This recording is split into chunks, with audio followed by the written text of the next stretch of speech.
worried that y'all could hear us but couldn't see us. And I was like, I don't know if they can hear me. Oh, gosh. All right. Look, someone named User just joined. There's a lot of users. Someone brought up that listing could have shown valuables that was targeted. Oh, yeah. Okay. So, the listing on Zillow, the pictures on Zillow literally, like, doesn't even, it's so bare minimum. Like, they don't have blinds, they don't have anything. You know what I mean? Like, it's like, I don't know. It's like bare minimum. Like, they had their rooms intact and stuff like that. Like, so, like, bare minimum furniture, like, things like that. But, I don't know. Nothing really that I thought was valuable. But I will say what was crazy is, like, the parents, like I said, the parents both were pretty high up in the military. Like, mom literally, no family photos in the Zillow pictures, no, none. That I saw, none of that I saw. I could be wrong, but I don't think I saw any of those. Ashley, I have my eyes peeled. But I will say, like, I used to be a realtor in Florida, and we actually made people take their photos down, family photos down, or put something over their name or their face or whatever when we did photos. But what was crazy is, so both parents, mom and stepdad, were high in military. Mom just got a position. The reason they were moving, because mom just got a position at the Pentagon. So they were moving closer to that. So, I don't know. It's kind of odd.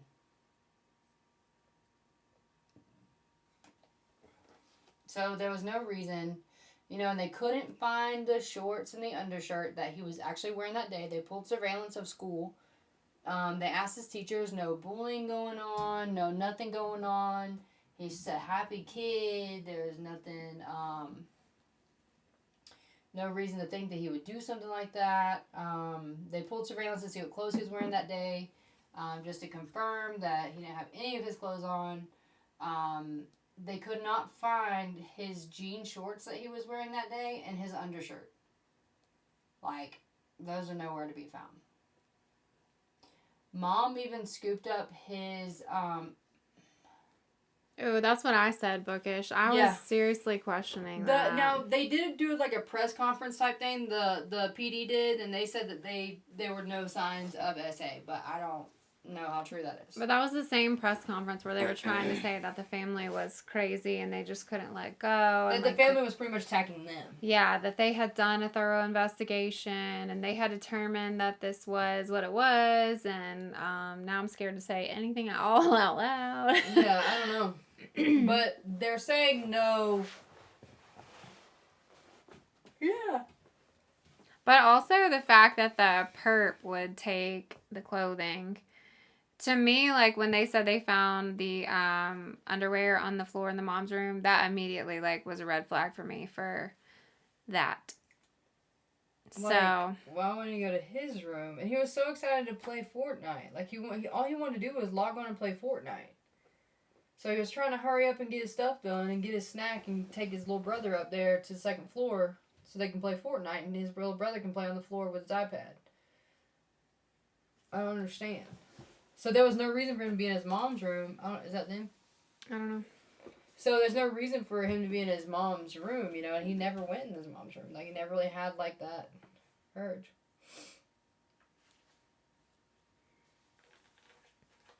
Yeah. For real. Yeah, I don't know. There are so many pieces that didn't make sense. It seems like there should have been more of a thorough investigation, like, at the very least, and they didn't. It seemed like it was really quickly like, okay, this was this, and then they were at his school, like, within the week, explaining to the kids about what happened. Yeah. Without even telling the family that they were going to do that. Yep. Exactly, actually. I feel the same way. Like, I don't even know. I don't understand. And these are people who have served our country and who are, seem to be pretty respected people in the military, so I don't understand like why. But then again, it makes sense what you said earlier is how they're trying to keep their crime rate down or whatever. Not they don't want to, they got to keep it at a certain. It's got to look. It's got to look a certain way. And it's to me, Virginia reminds me of Georgia and Alabama and Mississippi, like where things have to look a certain way in certain places. So. Yeah, I mean, mom Facts. took pictures, and I guess maybe that was just her mom instinct to like take pictures, but she did take pictures before the autopsy and was like, I mean, you could see this, and so I don't know why it was reported a different way. There's just a lot of things that don't make sense because to me, like the landscapers, for instance, if they're saying they didn't see anything when you can clearly see everything, either they know who did it or they did it, because why else would they say they didn't see anything? Why would they not be like, yeah, we saw this man run out? Why would they say they didn't see anything at all?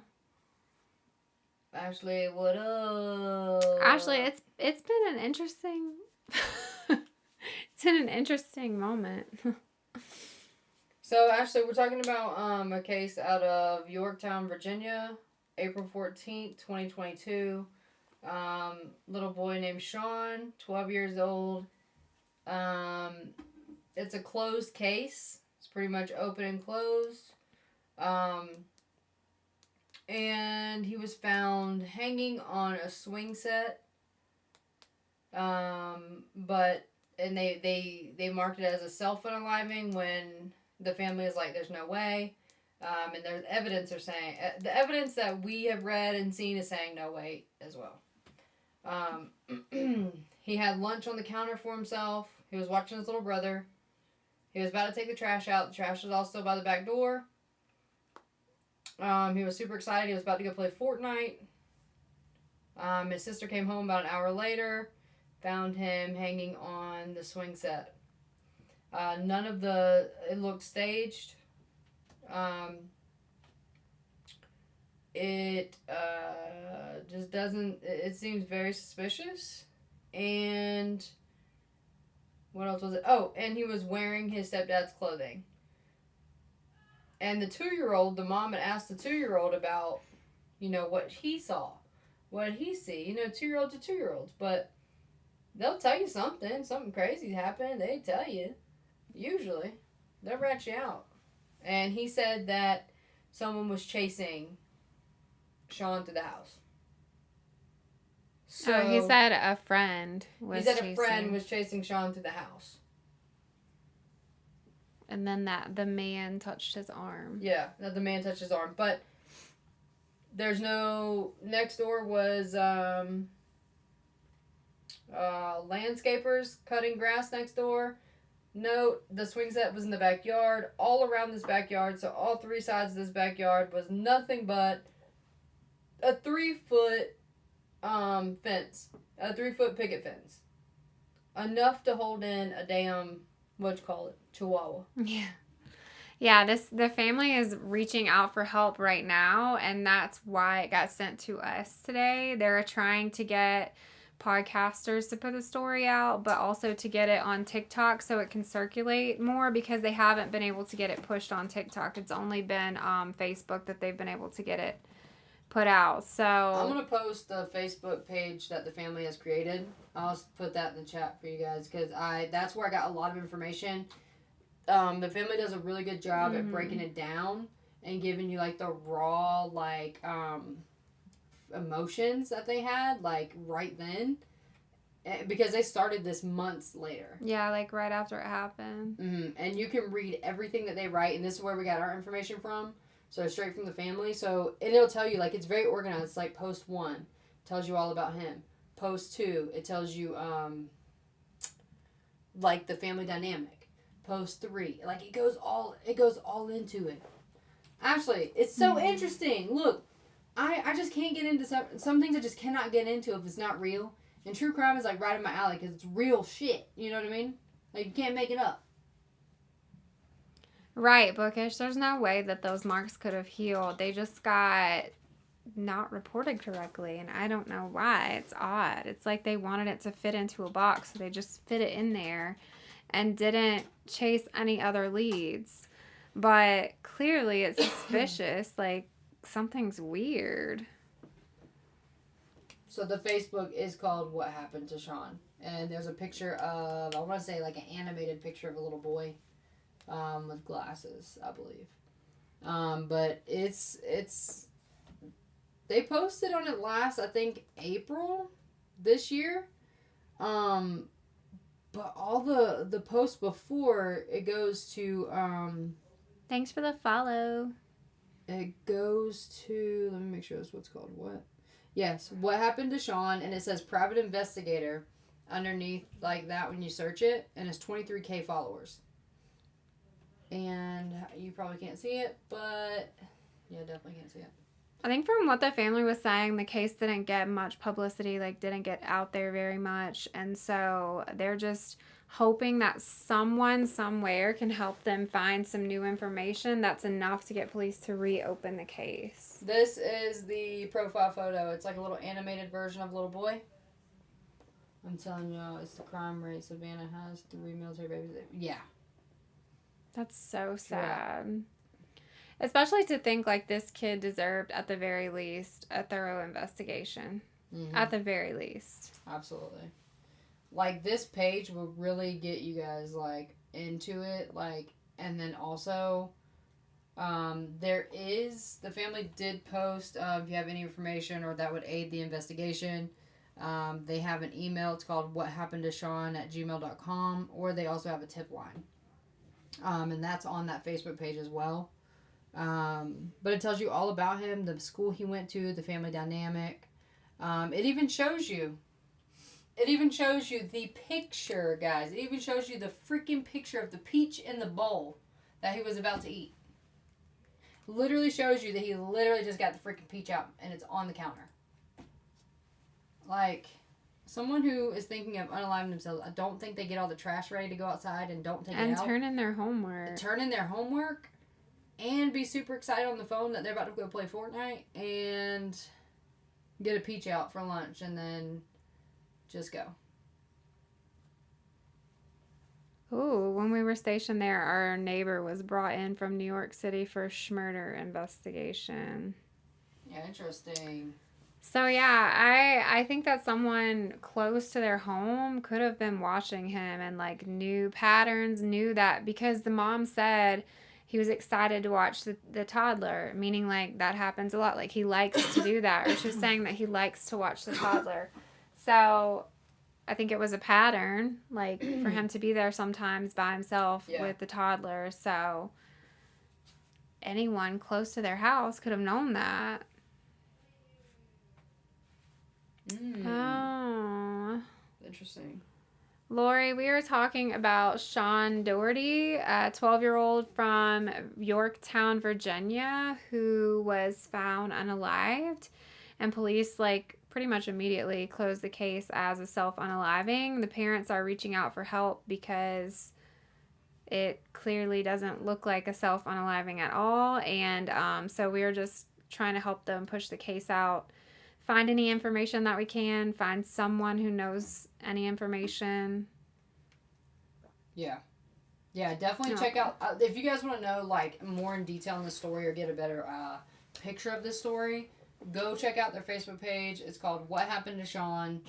It literally, that's where I got chills reading it, because it's from, I believe, from the parents, like, or it's from the private investigator the parents may have hired at one point. It's something like that, but it's literally very emotional the way it's written. It's not just thrown on there, it's very detailed. Whoever wrote it did a really good job, like explaining everything and putting every detail. Like the timeline is really good. So you can see the exact timeline, like the exact events that they had that day leading up to it. And it's a very small window for something to happen, which makes it look even more like someone was following their patterns. Mm-hmm. But apparently it was a very, like, tight, like, safe neighborhood, and everyone felt like, you know, it was okay to leave their kids at home by themselves, or it had to be someone close to them. That's what I'm saying. It had to be. Yeah. Because it was someone, I'm telling you, it was someone who did not come through that front door, and it's someone who did not come through the front yard. Someone came in from the back somehow. Maybe they keep their back door unlocked a lot. I don't know. But also, he had an alarm set to take the trash out at 3:30, so I'm assuming that is his job. Yeah, that was his chore. They said that was his assigned chore. That's his main chore. So someone knows that is that little boy's chore at 3:30 to take that trash out. So he's going to unlock the door and go outside at 3:30 every day. Somebody knows that. Mm-hmm. But also, we even tossed around earlier, I had the wonder of, like, if it was someone close, even if it's not an adult, even if it's like a teenager, like an older, teenager or something that lives close, could they have snuck into the house and hid at some point and, like, just be there and then just need to escape? Mm-hmm. I grew up and raised my kids in these neighborhoods. We never locked the doors. Yeah, so the front door was locked, but I think it was locked it wasn't locked by the grandma because he came in after her.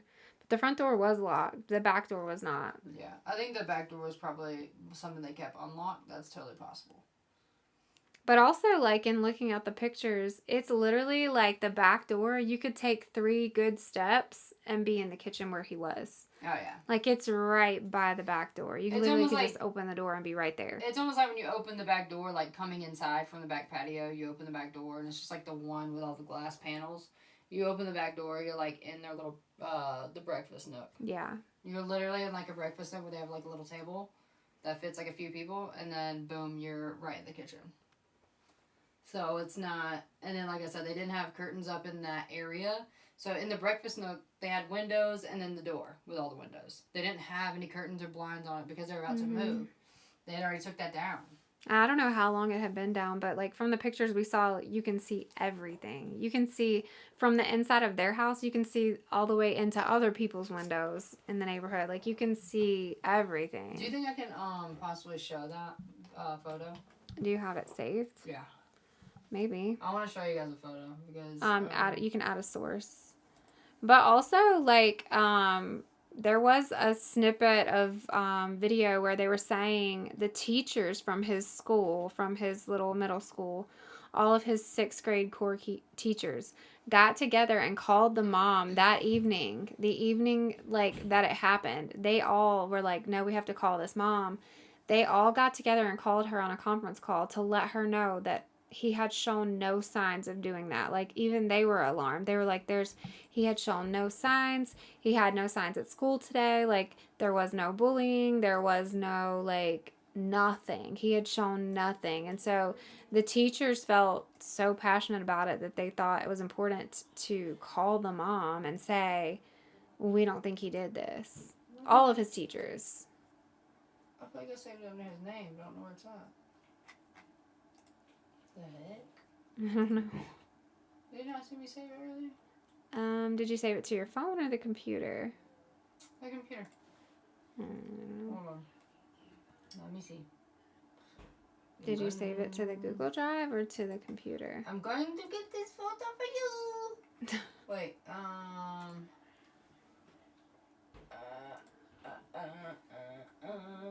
this one, right? Here we go. Just to give you guys an idea, actually, you probably know exactly what type of home we're talking about, neighborhood we're talking about. See? That's weird. Where did I save it? Desktop? Oh, it's because it's saved as a web file and not a PNG. Oh my gosh. That's so dumb. Just put it under downloads. Yeah. Alright, save. Should be able to. Alright guys, I'm saving these photos. I'm not ignoring you, I promise. Alright. Save. They probably have PTSD. They think TikTok kicked us out again. I know, right? Because user doesn't like us. We don't care. Yeah, those houses are insanely expensive too. Oh, I didn't see the L in the word behind your head. What?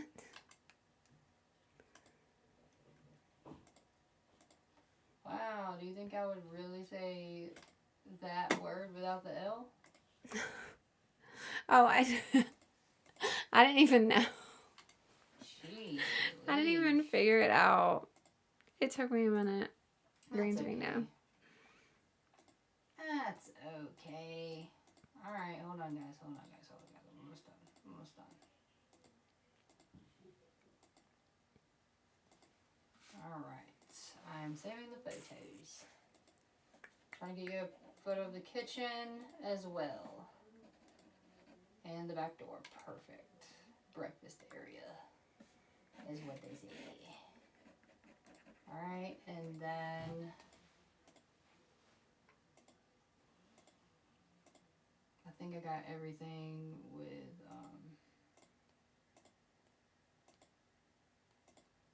yeah, okay. I think I got the backyard too. Okay, so that's saved. Let's see if we can find them now. Is it still not there? Hold on, let me see.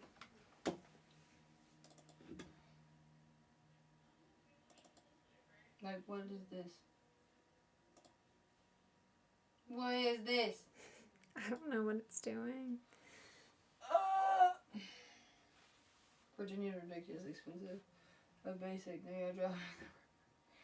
Yeah, this one, I think this house was built, it was a little, oh, heck yeah, bookish. It's a little older, probably, late 90s, early 2000s, but the house is pretty decent size. See, like, where is it? I don't know.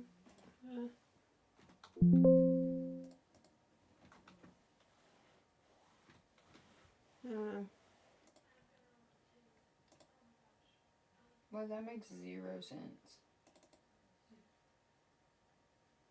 I don't know. I think it's the format that it's saving it in. Maybe because it's Zillow and people don't want you saving pictures of their house. Listing price is, so listing price, okay, fine, I'll send it to my email. We can save it that way. Yeah, it's, you may just have to, like, screenshot it and then email it, and then I can The listing price on it right now, like, you know how it shows, like, a Zestimate? And sometimes the Zestimate's, like, obviously is, like, way off, but, the Zestimate is, $649. I think. $649K or something like that. Right now. So. Right now. And I think they sold it. I think they sold it for like 4 something. Right now. Alright, here we go. Ashley says screen snippet and save it as a PDF. Yeah, I think we're just going to have to screenshot because it's saving in a weird way. I think it's because they don't want people downloading people's pictures of their houses from Zillow. And so it's not letting me pull it up as a picture. What up, Aaron?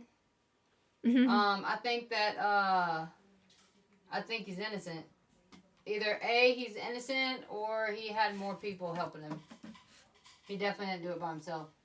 Not one person. Oh, we've been watching all the deep dives into that case, too. For sure. Alright.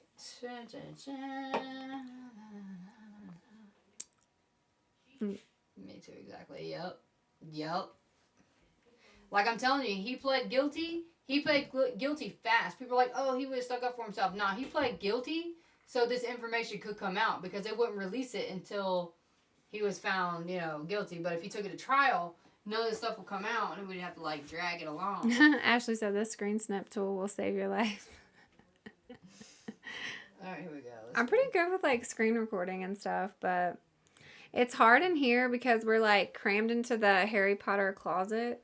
And then we have, like, the microphone right here. And we're, like, on top of each other. It's hard for me to even, like, I can't even see the computer screen. Don't say that. You're going to get us kicked off live. From over here. What? For saying that. Saying what? On top of each other. Oh, on top of each other. TikTok, we're not on top of each other. Sorry about that. Stop. Okay. There we go. Bookish says, did county investigate this scene or was it base officials? Oh, good question. Do you remember if it was the county or base officials? No, I don't remember. I don't even know if I even read that. Okay, I'm about to email it to me. Emailing it. I probably did this the hardest way. Ashley's probably like pulling her hair out right now. Why did you do that? But She said, just look in the control panel for the screen snap. I see the screen snip, but it seems faster this way. She said, we won't go to school I tonight. got it. She said she is pulling her hair I out. know. It's like watching someone's grandma try to do something. Is this it? 2 pictures? No. What is that? Oh, No. that's my driver's license. I think we get it in a second. That was us trying to prove to TikTok that we're not 13. Okay, did you get it? Because someone thought it would be really funny to tell them. Did you send it to Red Flags? Mm-hmm. Someone thought it would be super funny to tell TikTok that we're 13 years old. I haven't been 13 for a really long time. Red flags and money. And I don't ever want to go back to that time in my life. Yeah. That was a very hard time for Who me. wants to be 13 again? Jesus Christ. Okay. It's 2025, Mother. Why are you emailing them to yourself on your dial-up internet? Yeah, what you mean? We in the chat room. Yeah, we in the chat room. Alright, so guys, this is coming at you. You ready?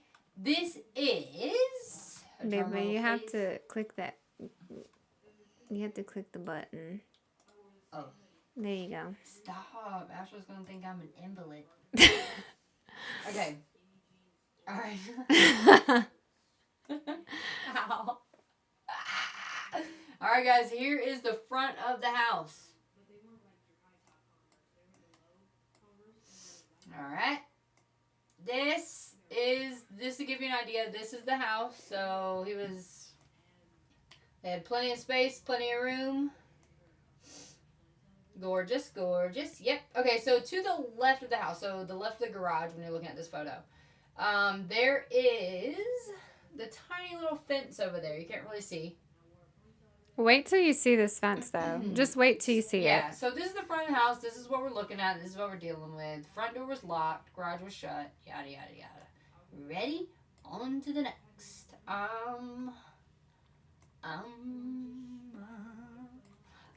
Nikki. This is about a 12-year-old boy who they're saying was unalived by self-harm. And the family is saying no. Evidence is also saying definitely not. April 14th, 2022, he was found hanging on the backyard of this house and on his swing set. Okay, so next I'm going to show you. Let's show them the back door. Do you have a picture of the backyard? Yes, I do. All right, guys. Here is the inside of the house, and here's the back door. There we go. So to the left of this photo here, the countertops right there, that is the start of the kitchen. So that's all open kitchen right there. So this is where the trash bags were tied, right here by the back door. So you see the windows, so they don't have blinds on them. They don't have the curtains or anything on them. So that's the back patio right there. So someone could have easily came up on this and came in the back door or whatever. It's pretty close. Like, you could take probably 3-4 good steps and be in the kitchen from the back door. Yeah. All right, so now I'm going to show you the backyard, an image of the backyard. Let's do that one, yeah. All right. Wait till you guys see this fence, because this is where I was like, are you freaking kidding me? Okay. All right, so here we go. Here's the backyard. Yes, that is the swing set right back there. Can you guys see that? That is the swing set. And you can barely even tell the fence. But you see the fence? That's a 3-foot picket fence, guys. 3 foot. It's not even any 3 foot of privacy. It's just there. It's like see-through. Yeah.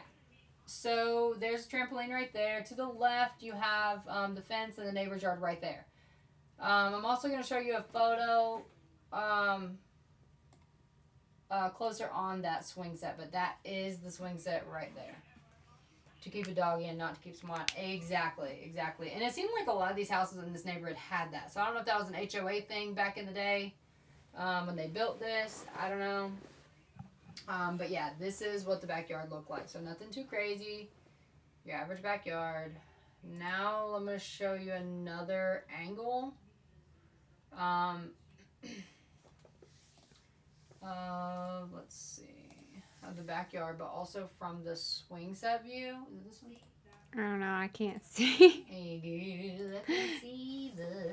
I'm so bored. Alright, guys. Check this out. The neighbor would be to the left. So if you're looking out the back door, straight back out of that last picture, it would be to the left. Is the neighbor whose yard was getting work done. Yes. Do you see this? Do you see this? Okay, so... That's their yard right there with the green grass. So I'm gonna minimize this. So you see the top of it, and you see their little shed there. I'm gonna minimize this one. Okay.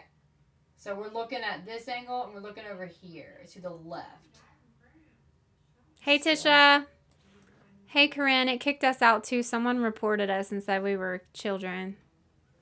So yeah, do you see the wide open view of this yard over here? Look, Bookish says, so basically that's the gardener's view. Exactly. Exactly. Like, there is no bush there. There's no bushes there. It's not like they have a bunch of trees. Like, it's wide freaking open right there. What are we... There's a house right back there. Do you see on both sides? It's wide open. Wide freaking open. Like, all three sides. But not to mention, that yard with the green grass is the yard where the gardener was standing outside staring at the sister when she walked back there. And she said in her report she thought he was, like, puzzled or, like, you know, whatever. But he could have been startled that someone was looking at him and he was back there. Yeah, actually, technically it would be spring. It was April 14th, so maybe spring. And then also, okay, guys, see this house in this photo right here? The house straight across the street, the one you can see the front of behind these trees.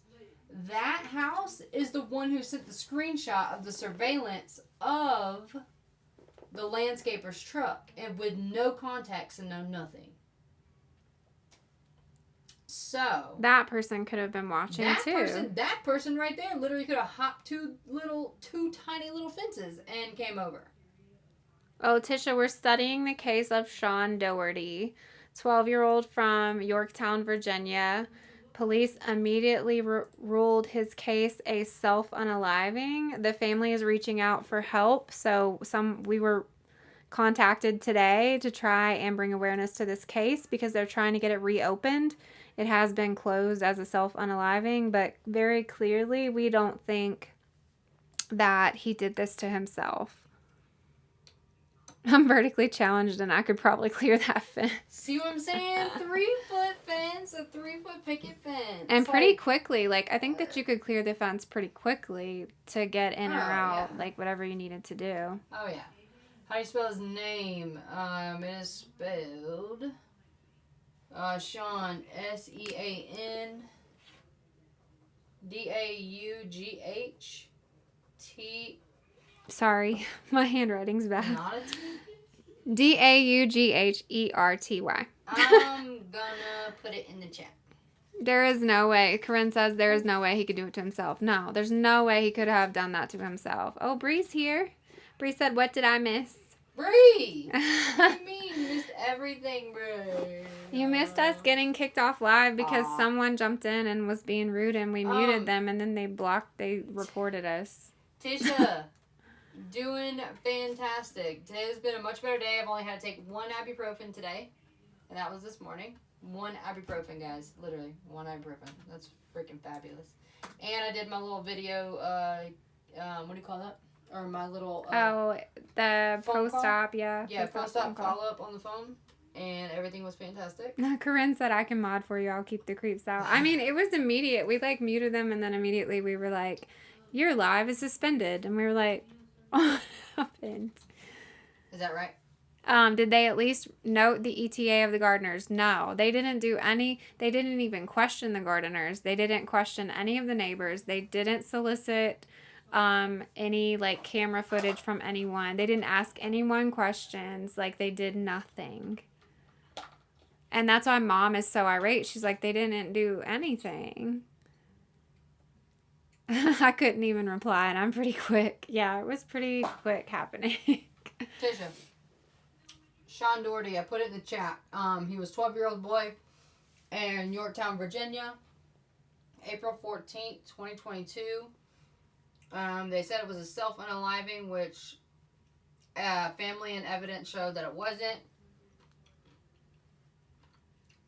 Yes, he was, when he was found hanging on a swing set in the backyard. This is his house up at the top on the screen.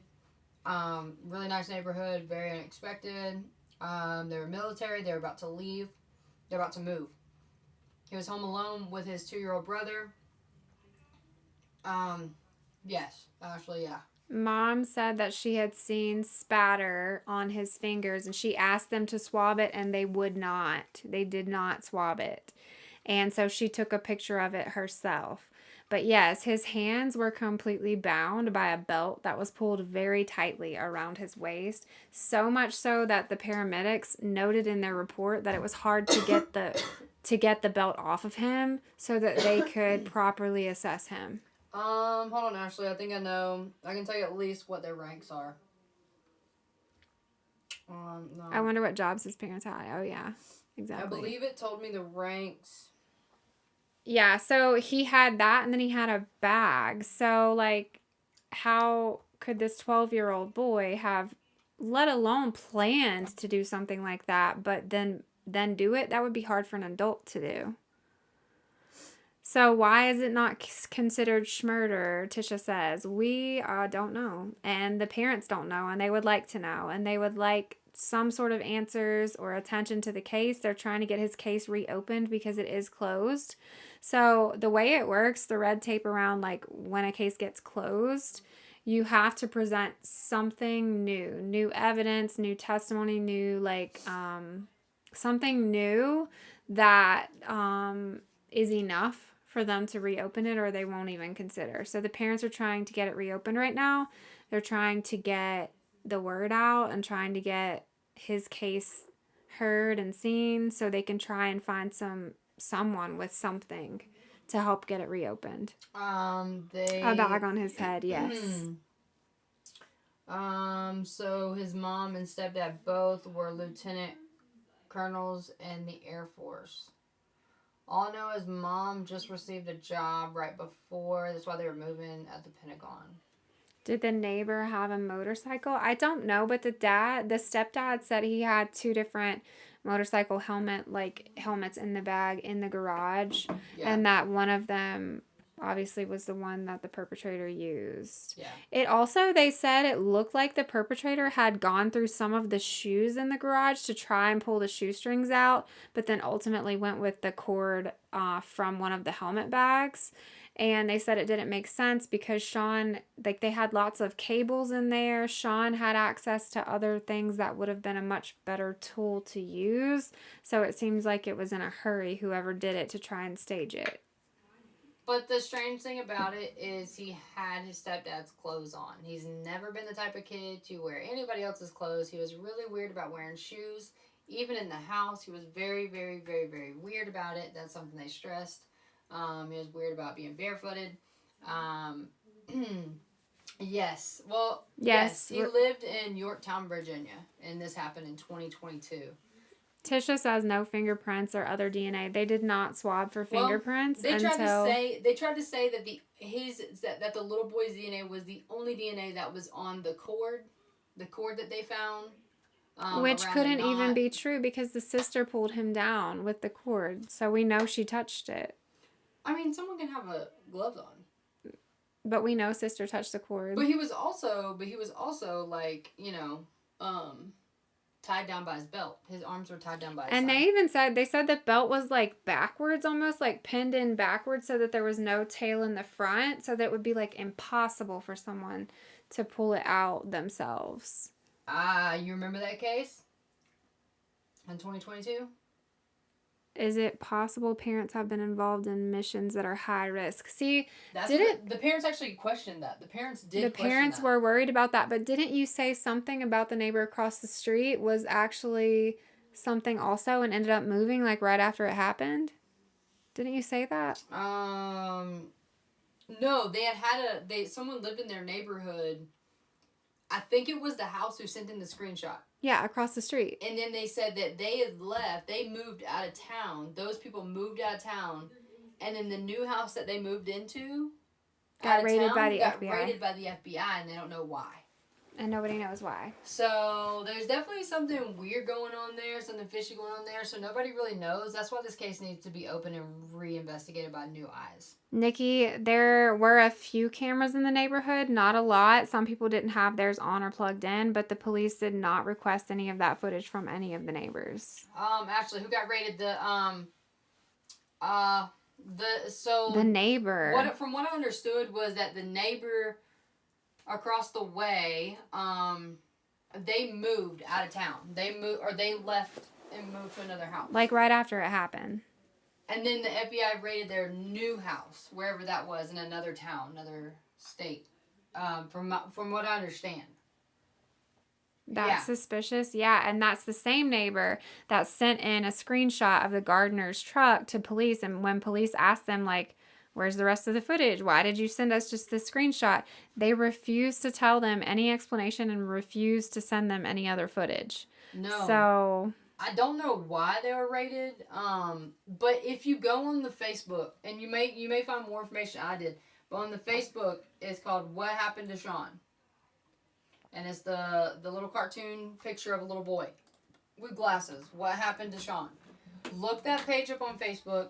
Go to that page because there's a picture of a bunch, like a street with cop cars on it. And that's where the people are saying, I think it was the parents that said, I will literally read it to you for exactly what it says. Because this is where I got it from. I just sent it to the chat, the Facebook, and his name. Okay, there's a photo of a road with a bunch of different cars and cop cars on it. It says, when your neighbor sells their house, moves to another town, and then their new house gets raided by the FBI, ... Weird. That's what the parents posted on this Facebook page August 23 of 23. So August 23rd, 2023 is what they posted. Cam, we were talking about Sean Daugherty. He's 12 from Yorktown, Virginia.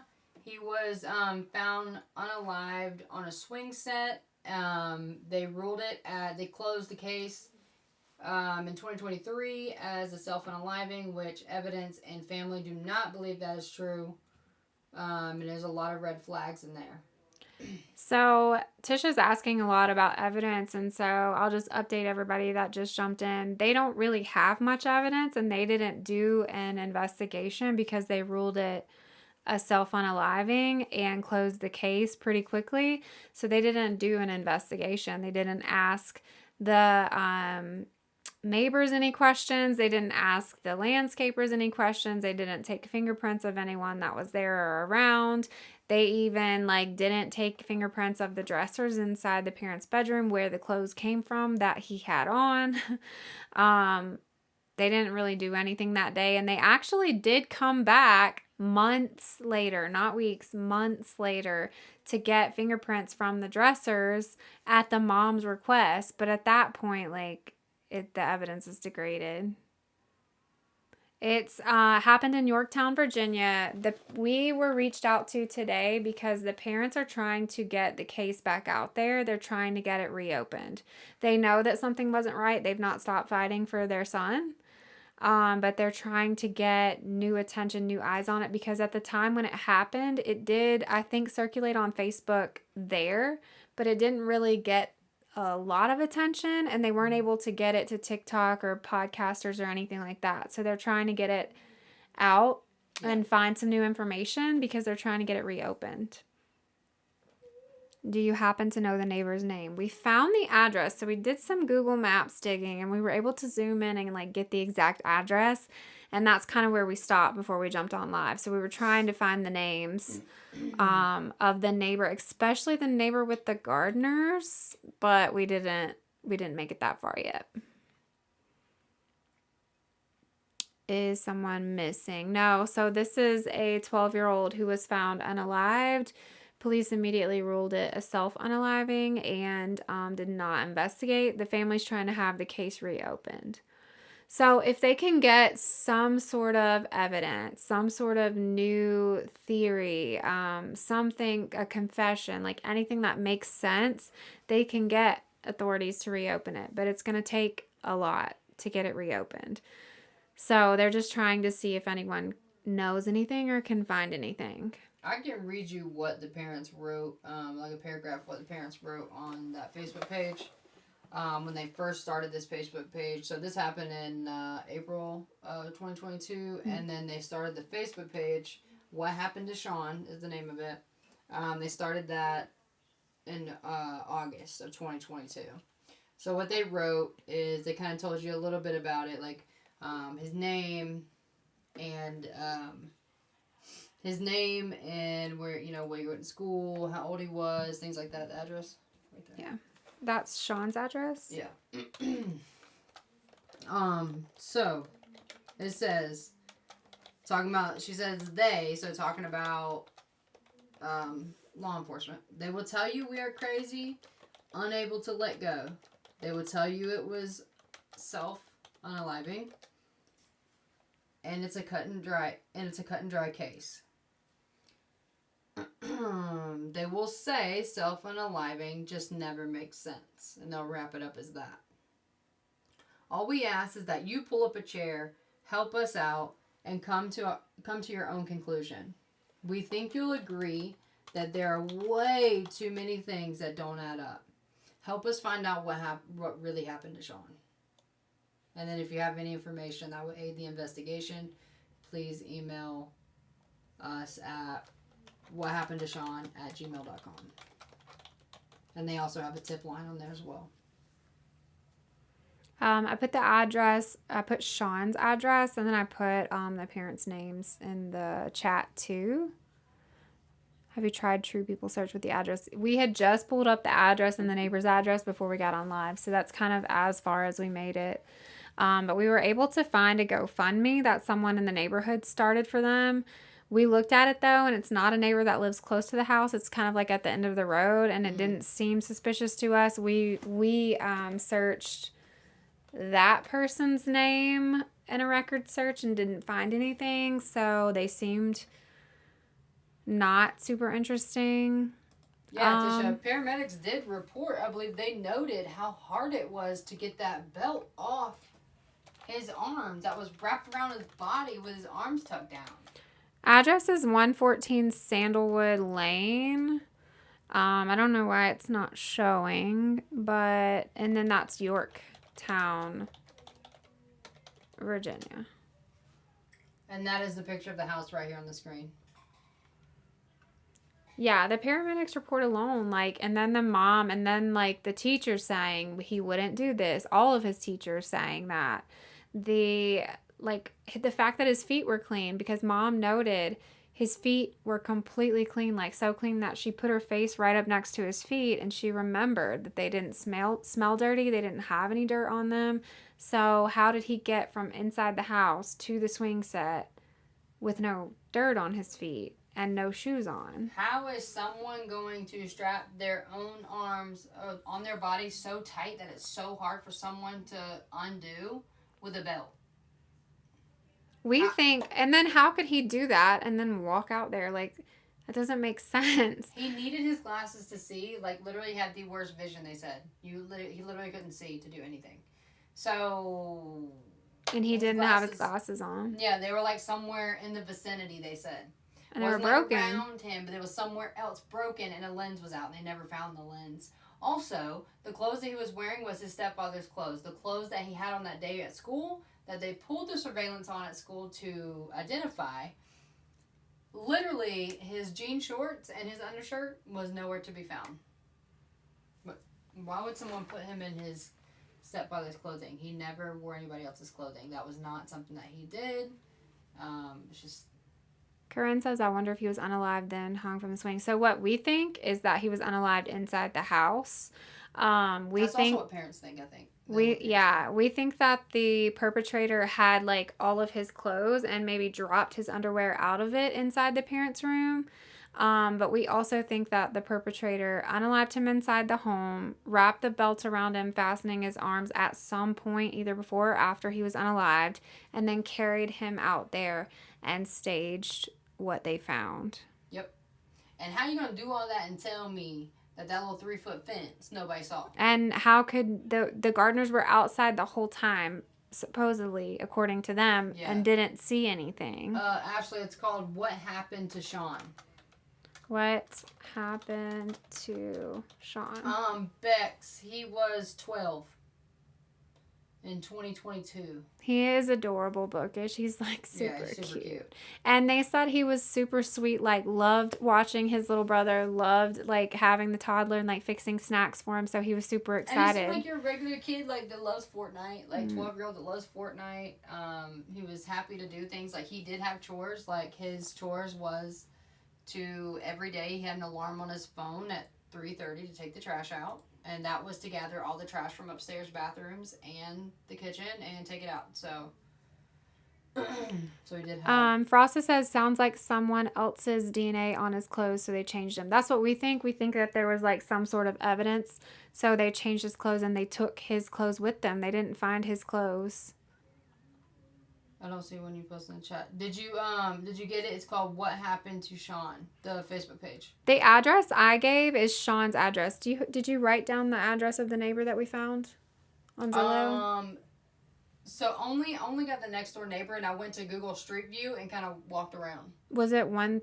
What was the number? Do you remember? The next door neighbor, the one that had the gardener, was 116. 116. Sandalwood was the neighbor that has the green yard I showed you guys. That's 116. What's funny is you can go on Google Maps and people post pictures of their houses on Facebook and they leave the number on there. We found so many house numbers that way.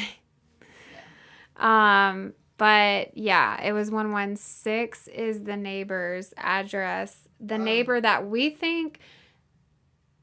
had the gardeners that we know were outside, but the neighbor that we think has to know something. It's What Happened to Sean, SEAN, Tisha. I just searched it and it looks like this is the profile picture. Right there. It's like a little cartoon character of the boy. It's kind of like that.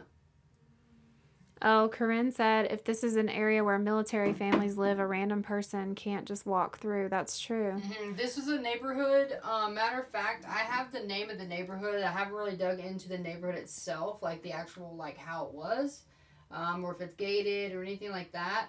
But also on Google Street View, I want to say there's woods behind his house somewhere, like in the corner that I don't know where it connects to, but that was kind of weird too. But it's definitely targeted because why all those houses? Someone knew his routine. Someone knew that he takes the trash out at 3:30 every day because he literally had a phone alarm set for 3:30 every day because that was his chore. What's that? So someone knew, I don't know, someone knew that that he took the trash out at 3:30 every day. Someone knew that he sometimes is home alone with his little brother. It was someone who knew his patterns, I feel. But also, I was telling Chloe earlier, if this person had been watching him for a little while, stalking him for a little while, knew his patterns, they could have popped in before to visit or say hello or something, or like try to make them familiar with them. And that could be why the toddler, the little brother, said it was a friend in the house that was punching him. Because the toddler said Sean had a friend in the house punching him. The man touched his arm. That's what the toddler said. That boy doesn't have the physical strength to do all Hey, that. Cal. Hey, Cal. All right, so guys, I'm about to post in the chat. I'm gonna post the name of the subdivision. Okay, the name of the subdivision, the HOA that they were associated with. This is from the parents on that Facebook page. The Facebook page again is called What Happened to Sean. Sean is spelled SEAN. I'm gonna send that now. that is the name. If you guys want to look into the neighborhood, I've looked only on the street. I haven't looked at like if it's gated or anything like that. But that's the name of it. We were wondering too, sometimes HOAs require you to use a specific gardener, like everyone has to use the same company or something. So that might be a way to find out the gardeners, but I just thought it was really odd that the mom's like frantic. She runs outside and she's like, "Did you see anything? Did you see anything?" to the neighbors and to the gardener. And the gardener says his immediate response. He doesn't say, "Oh my gosh, are you okay? Like, I'm so sorry. What happened?" Mm-hmm. His immediate answer to the mom is, "I don't know him. What happened? Who did it?" No, he didn't say what happened. He said, "I don't know him. Who did it?" Yeah. Like, why is that your response? Mm-hmm. I don't know him. Who did it? That's really weird to me. Really weird. For someone to say that. Tisha said she's going to dig. Yeah, guys. Like I said, if you want to check out this case, and read from everything I'm telling you, and even more detail from the parents themselves, go on the Facebook page that they created back in 2022. It's called "What Happened to Sean." Sean is spelled Sean. What happened to Sean? Wait, women are smart. Why did you say you feel stupid now? What happened? Where? I missed something. I don't live in a gated area, but definitely know if a stranger is up to no good. Mm-hmm. Yeah. Mm-hmm. I feel like it had to be someone who lived in that neighborhood and was watching him. I asked them to come to TikTok and share him. Stephen D. Laskowski bought the home in 2006. Which home? The 116 home? Like the neighbor's home?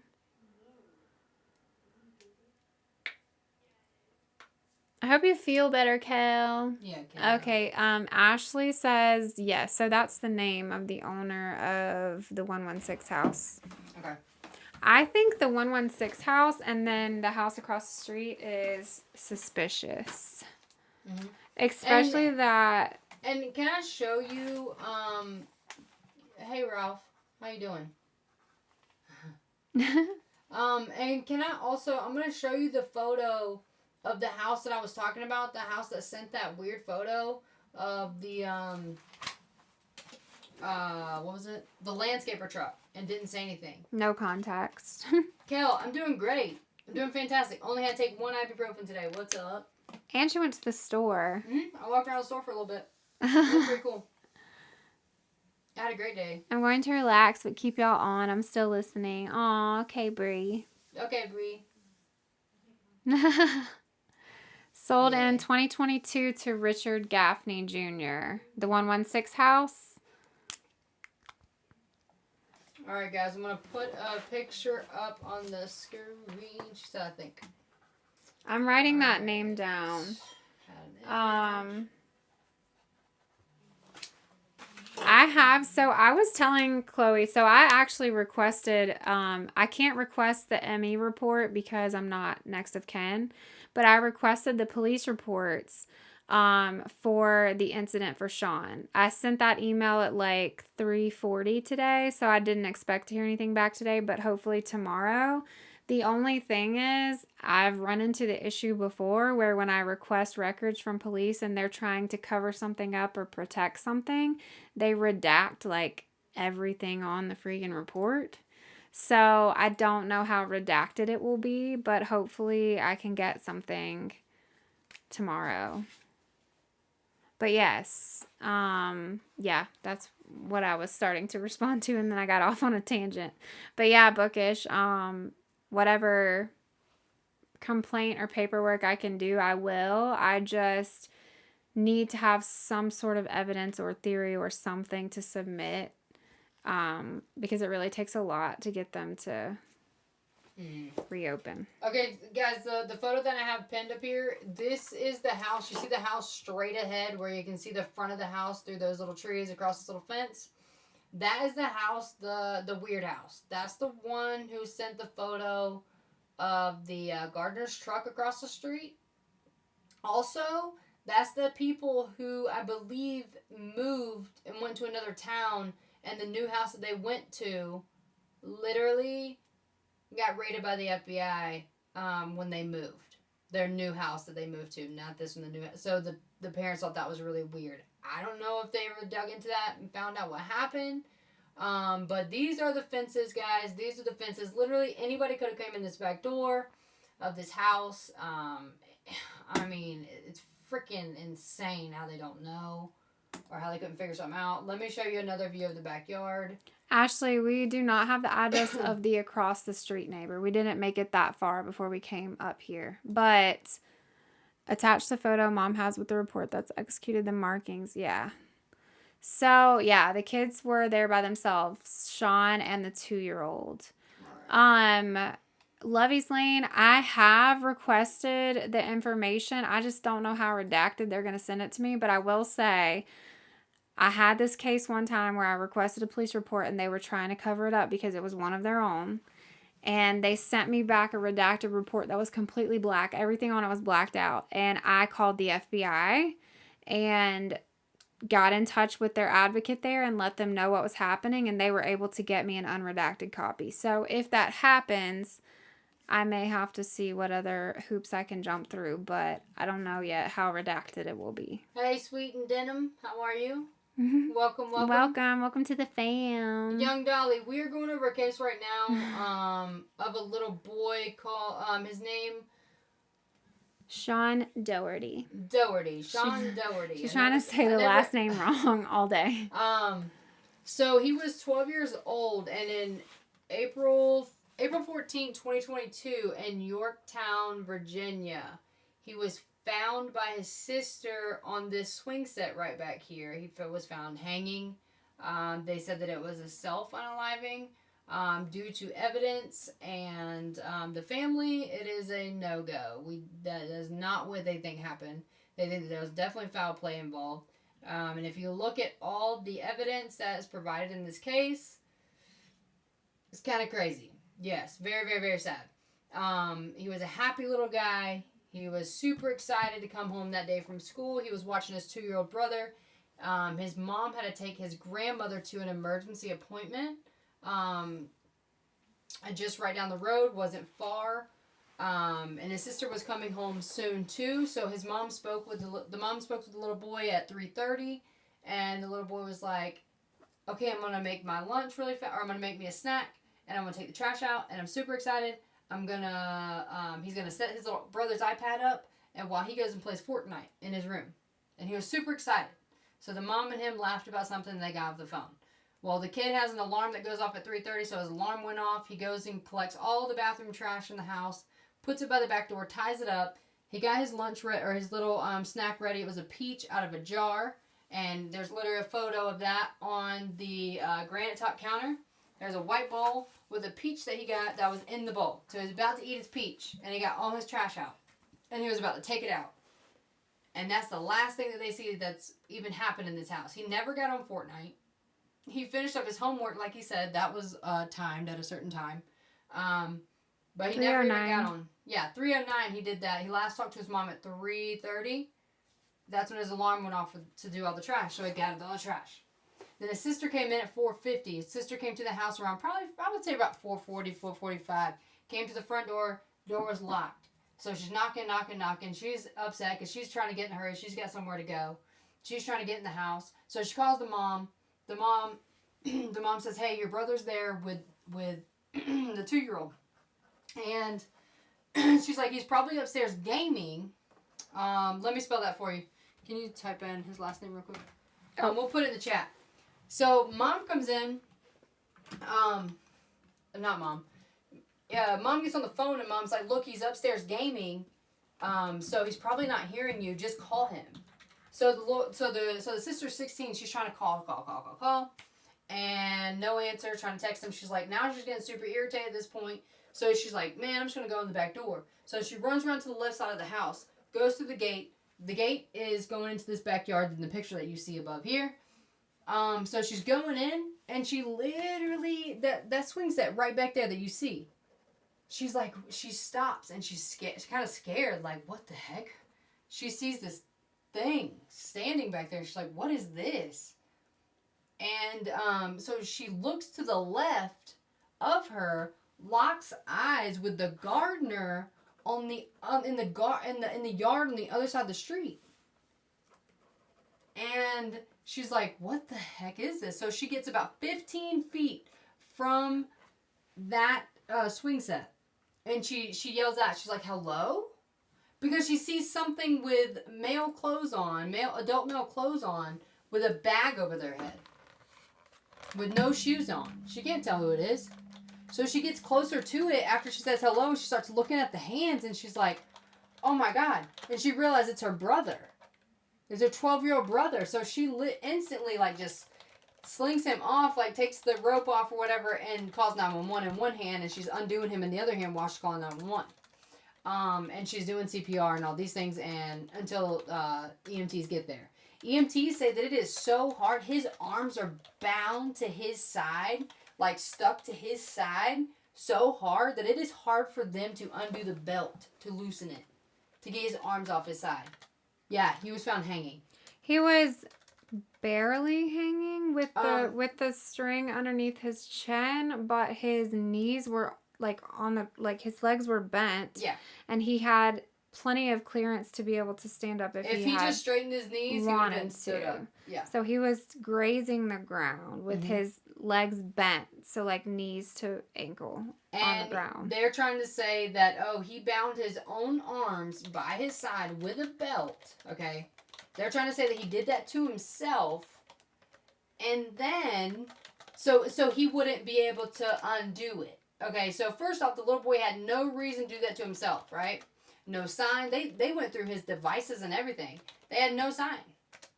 So they and if he was tying his arms down so he wouldn't be able to do this, then why was he so close to the ground? All he had to do was stand up. Makes no sense, right? So Tisha, hold on a second. Let me see what you got. Yeah, it was about NCIS. So I wrote everything down. I am going to send an email to Mom in the morning. So I'm just writing everything down on my note cards over here. I don't have all my computer tabs open, so I have all my note card tabs open right now. Yeah, so this case is like crazy. So like I literally spent 3 hours nothing but reading from the family on this Facebook page, and like reading all these like crazy thing that happened, and then looking up this house, and like I like looking at these pictures. I'm like, what the hell is going on? Like, this makes no sense. So like, why was this little boy found in his stepfather's clothes? And then freaking when mom comes after this whole scene is unraveling, Mom comes home and Mom talks to the 2-year-old that the little boy was watching in the house. And the 2-year-old says, a friend was chasing him through the house. And then he said a man touched his arm. Corinne said someone would have heard him yelling if everything happened outside. Yeah, I think it happened inside. No Patricia, Bookish. No Patricia of the sclera. That's what I was wondering. That's what Mom said. Mom said the same thing while she was in the room with him at the hospital, and they took him to the hospital. They didn't. No Patricia of the sclera, meaning, that's what I was saying earlier. He had no ligature marks. He had no Patricia of the sclera. He had no, like, nothing to indicate that he had an abrupt fall in the way that it was staged. Yes. Actually, yes, they were both military. It's petechiae.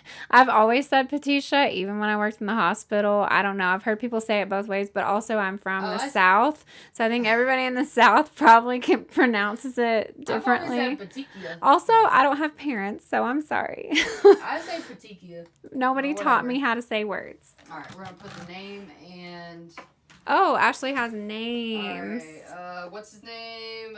Sean. Let's see. Kel said you're fine. Did I get it? Like, I don't have parents. Did I get it? Yeah. No. Daugherty. E-R-T-Y. Oh my god. I'm dyslexic. Okay. I teach medical terminology. Got it. I just am from South Mississippi and haven't had parents since I was... Actually, I never had parents, so... No. I do have a master's degree, contrary to... Where'd you go? the word All right, pronunciation. guys. I know some of you are just tuning in. What was the name? Abington.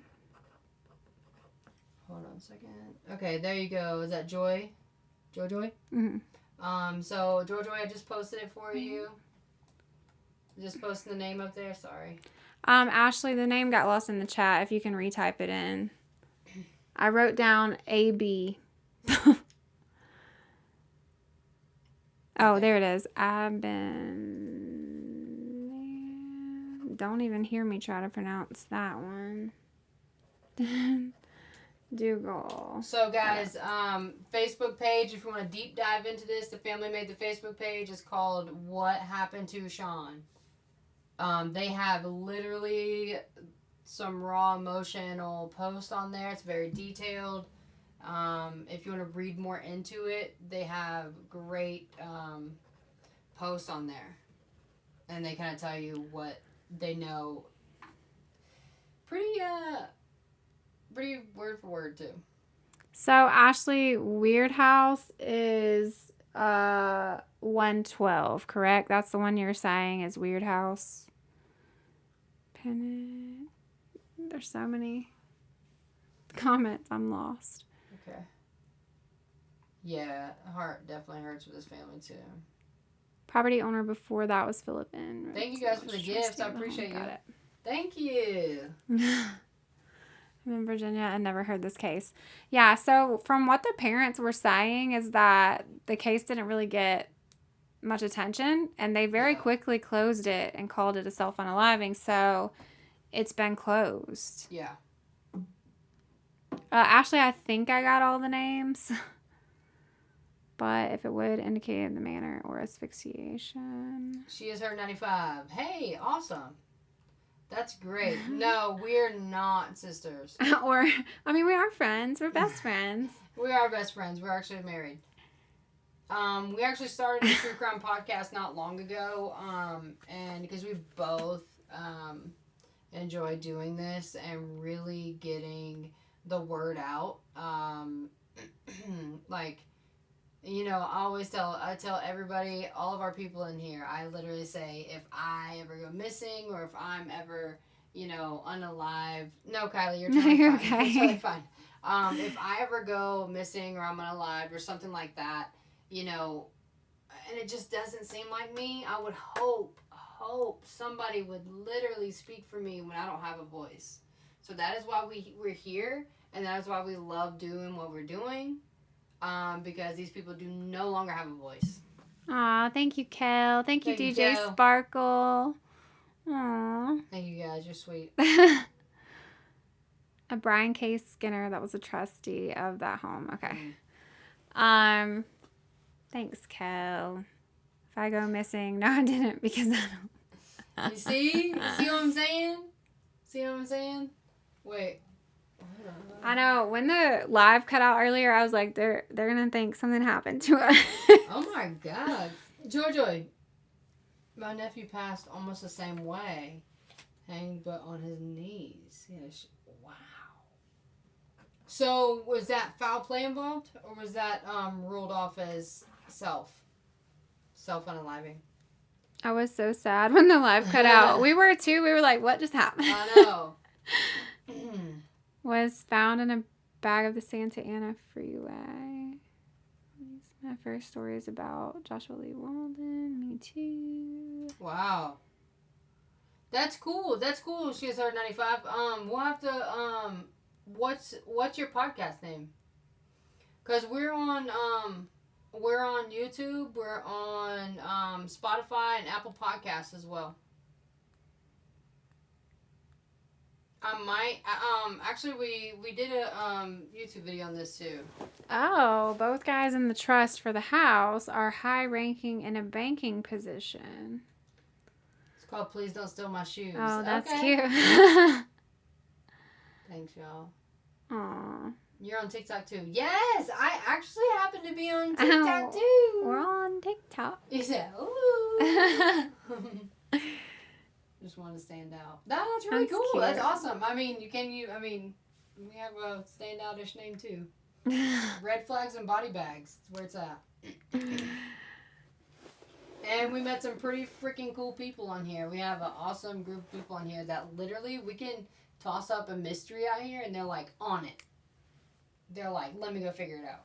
Brian K. Skinner must have been the original owner of the home.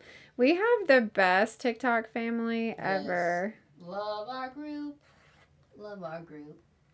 Guys, we are family in here. We are. Oh, thank you for the follow. I gotta pee so bad, guys. So I'm gonna go pee. Don't leave, okay? Don't leave. I love it here. Sometimes, yeah, for sure. Don't hit your head. I'm not gonna hit my head. She hit her head on live one time. If you're new here, it was pretty funny. It was a very serious moment, and I was trying not to laugh. I made it out.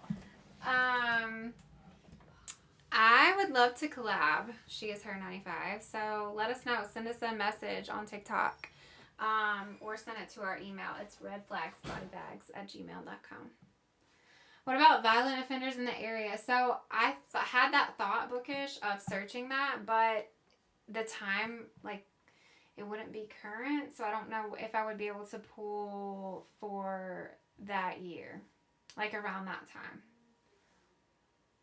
And we get to have snacks while watching. We are married. Chloe is my soulmate. We're literally the same. Chief Banking Officer Brian K. Skinner. Okay, I wrote that down, Ashley. I'm going to send Mom an email tomorrow, too, with, like, everything that we have and kind of touch base and see where we're at. What state are we in? We're in Colorado. But we are not from Colorado. We moved here from South Florida. Brian K. Skinner is a banking officer in Florida.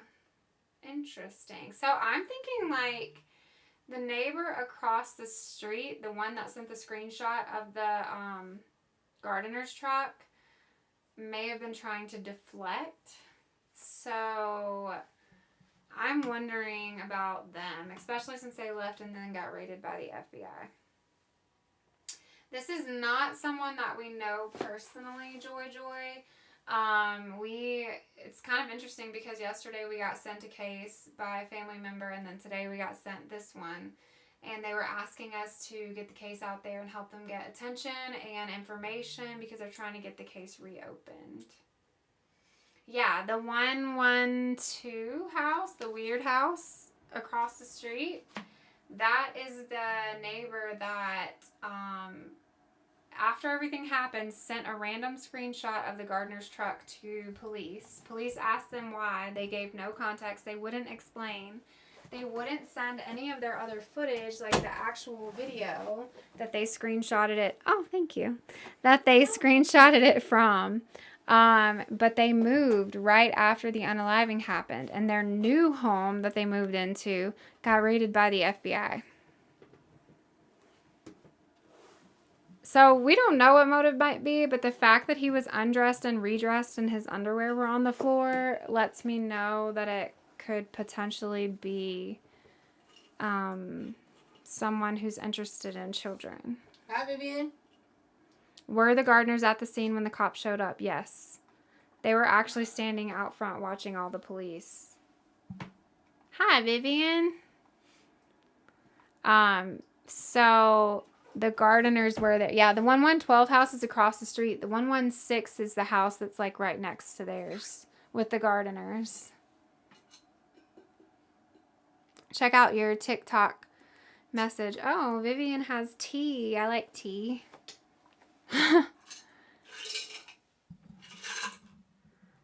Careful whose information you dox on the internet.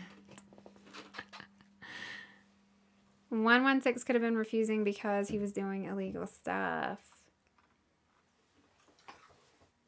Wait, 112 is not across the street? No, I'm confused. I thought 116 was the house that's next to it. Yeah. 116 is the house to the left. Oh, Ashley's saying it's not 112 is going to be the neighbor on the right? Because it goes 2, 4. Yeah. So the one across the street, then, I guess we don't know the address for. That's the one that got raided. Not that house, but their new house got raided. Yeah. So it's got to be 1112 114 116. Yeah, so the house across the street's got to be odd. Yeah. Oh, thanks for That makes sense. subscribing. Sweet and Denim. Sweet and Denim. Oh, that's okay, Ashley. I was a little confused there for a second, too. Sweet and Denim. Ba-na-na-na. All the evens on one side of the street. That's right. That's right. Weird, Vivian. That is a weird message. The odds are on their own side. That's right. Weird. That's interesting. The odds are on their own side. Show Chloe. So, yeah, I don't know. I just think to me, like the fact that the gardener is outside while all of this is happening, but then when asked by the mom, he's like, I don't know him. Who did it? Is odd. Because if I'm out there and this is happening right next to me, I'm going to say, yeah, I saw who did it. I saw this man run through because I don't want you to think it was me because I didn't do anything. So why would your immediate reaction not be to say, yeah, I saw, whatever? It would be, I don't know him. Who did it? Like, I didn't see anything. Like, why would you say you didn't see anything? You were right there. I think that's odd. So either you know who did it or you did it. That's weird, Vivian. That's weird. Did you do a live and she popped in, or was it on one of our lives? You can usually look up. Was English their first language? So the mom, Sean's mom, and the grandmother were from Latvia. But, or are from Latvia. I don't know if I'm saying that wrong. Yeah. I'm sorry. But they spoke English. They all spoke English or speak English. I love y'all. Sweet Denim. We love you too. Welcome to the fam. Aw, welcome to the fam. Oh, the landscapers. I don't know if English was their first language. I don't know where she saw me. Probably here with you. I don't know who that is. Can you show the front of the house that got raided again? Yeah, sorry, Bookish. The gardener's first language, I don't know. That's what we were going to try to look up with the HOA and see if we could find the gardening company or either see if we can get that from Mom. Let me show you this hizzy. Let me show you this hizzy real quick. Let's show you the house. All right.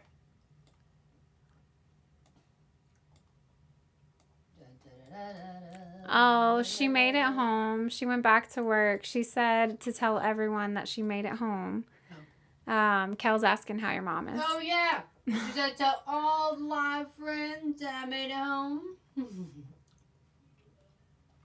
Oh, bye, Vivian. Bye, Vivian. There's a house right across the street. So I'm just thinking, like, as far as the landscapers go, that yard we looked at, it had, like, you could tell that they, like, regularly have their yard done. So I'm thinking every 2 to 3 weeks, the landscaper was probably there. And the backyard of the Daugherty or Rivas, their backyard was very visible. Yeah. And you could see into their house from any of the neighboring houses, honestly. Mm-hmm. None of those fences are privacy fences. And Sean's house didn't have blinds or curtains or anything. Not in that area. Not in the back, like the breakfast nook area. So not in the kitchen. I'll show y'all the back door. Okay, 122 Brent Mead Drive. Got it. I'll write it down. Not 1112.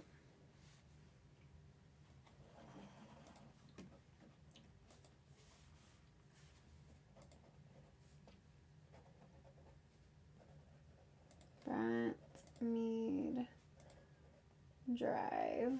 This is next door neighbor. So the 122 house, Ashley, that's the one where they moved, and then they moved right after the unaliving, and then their house got raided by the FBI. Oh, they could have been saying, I don't know him as as in Sean. Yeah, so Kel, they were they were set to close on this house. They were selling it. This incident happened on April 14th. They were set to close on this house on April 20th. So, you know, there's a lot of things that's pretty bare in this house. So, like on the Zillow photos, it is pretty bare. They have your basic stuff, you know, the beds and things like that, but really nothing crazy.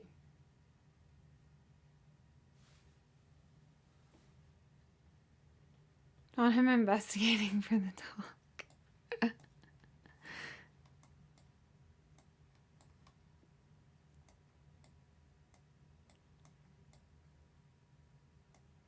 We're zooming in. I don't know. It looks like they took down. See? I don't see any. No blinds. See, like they took down their curtains and everything. But I mean, they were moving like pretty quickly after this happened. Like it was pretty close to. I will say too, this isn't the only. I mean, this is probably the only room they don't have blinds in. This is Sean's house that we're looking at right now. That's his actual back door and the backyard where they found him. Yeah. So you can see that the back door though is like 3, maybe 4 good steps to the kitchen. And the kitchen is where he was before whatever happened because he was bagging the trash up and getting a snack out. And his snack was left on the counter. His shoes were on the floor in the kitchen, flipped upside down, and the trash bags were still on the floor. So the fact that his shoes are upside down too makes me think, like they said he never would go without his shoes, but they're like flipped upside down by the bag. So that almost sounds like someone grabbed him and like picked him up and his shoes fell off maybe. What address? That is the Sean's house. The address is 114, I think, right? 114 Sandalwood. I'll type it in. Sandalwood. Yeah, it was like a mystery, Kel. That's why we were just like we couldn't stop looking at it because something's not right. Mm-hmm. And mom knows it. Mom knows, and stepdad knows. Like, they know something's not right. That's why they've not stopped. Yeah, so stepdad does have an alibi, too. So for you guys who have not been in long, stepdad does have an alibi. He was with the other son at ABA therapy. The other son is 5, and he's autistic. Was 5 at the time. And they were at an appointment about 40 minutes away. So stepdad was 40 minutes away with the 5-year-old at ABA therapy. So they were at an appointment. Mom called him. When mom found out everything was going on, she called him to let him know. She didn't really let him know exactly what was going on because she wanted to rush home. She told him that he was hurt to come home. So they left the appointment early to come home. So stepdad does have an alibi. Cal says, I feel someone high up is covering it up. That's what mom said too, like in one of the interviews, that it was like a pretty quick cover up, like pretty quick, like, no, this wasn't self-unaliving, we're not doing anything else. I feel like in the beginning they tried to show, like, I feel like in the beginning they were like, oh, okay, definitely let's treat this like a crime scene, you know what I mean? And then next thing you know, it was like, no, it's fine, let's close it. So they closed it in 2023. Yeah. And Ashley's right. Like, I mean, it could be, you know, Kel. I don't know how people are in Australia, about places, about how places are in Australia, but there are some places in the South too. And Virginia is considered, to me, I feel like it's Southern. I feel like it's Southern as hell. I feel like it's very similar to like South Carolina and Georgia and Alabama and Mississippi. Like certain places in those certain towns in those states, I feel like have to keep this certain image, and they'll do anything to, you know, preserve that image. Y'all been on here all night.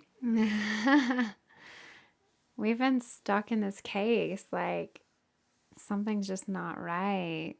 Oh, Ooh, Ashley, you're Ooh. right. You are so right. You are so right. Especially if, like, it looks like it was someone in that neighborhood. Especially a neighborhood like that. Like, that's going to deter a Yeah. lot of people if they get that. Yeah, I think they're Air Force. No, this was in Yorktown, Virginia, Sweet and Denim. Yeah, this is, yeah, I was talking to our friend Kale. So, Kale's in the group. She actually lives in Australia.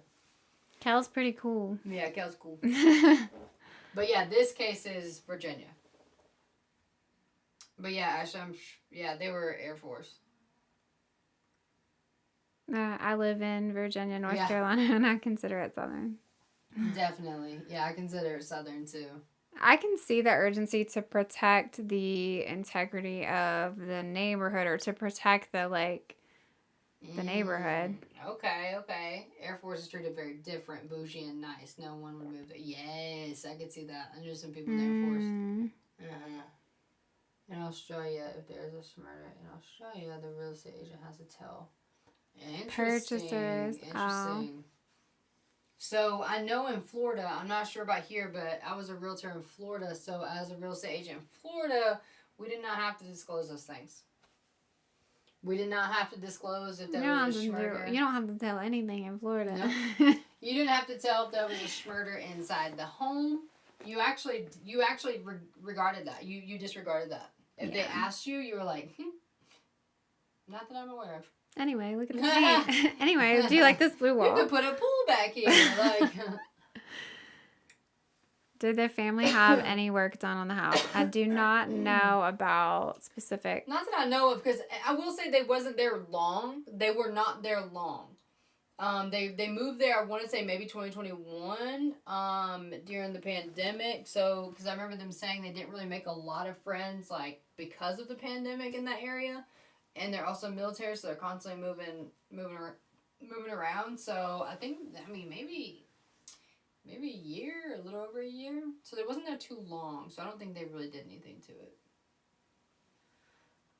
it. I can't remember when because someone was murdered in a house. Oh. Hope you're feeling better, Chloe. Lots DJ of warm Sparkle, I'm crumpets. feeling much better. I only had to take one ibuprofen today, which is like a 600 milligram ibuprofen. So I've only had to take one this morning and moved around pretty good today. And feeling good. Thank you. Ashley said, imagine if a child was murdered in Tampa Bay next to MacDill. People will side-eye. True that. The people... Oh. So if you're new here, Chloe just had surgery on Tuesday. That's why everyone's asking her how she is. What happened to Chloe? I had surgery. I had to have I had a 19 centimeter fibroid growing off of my uterus. So my uterus is like this big and the fibroid's like this big. So I had to have Ashley said she gave birth to a fibroid. I gave birth to a fibroid and I had a hysterectomy, so I got the uterus removed and I got to keep my ovaries. It was 19 by 16 by 10. It was a huge tumor. It was almost 3 pounds. Yeah. Oh.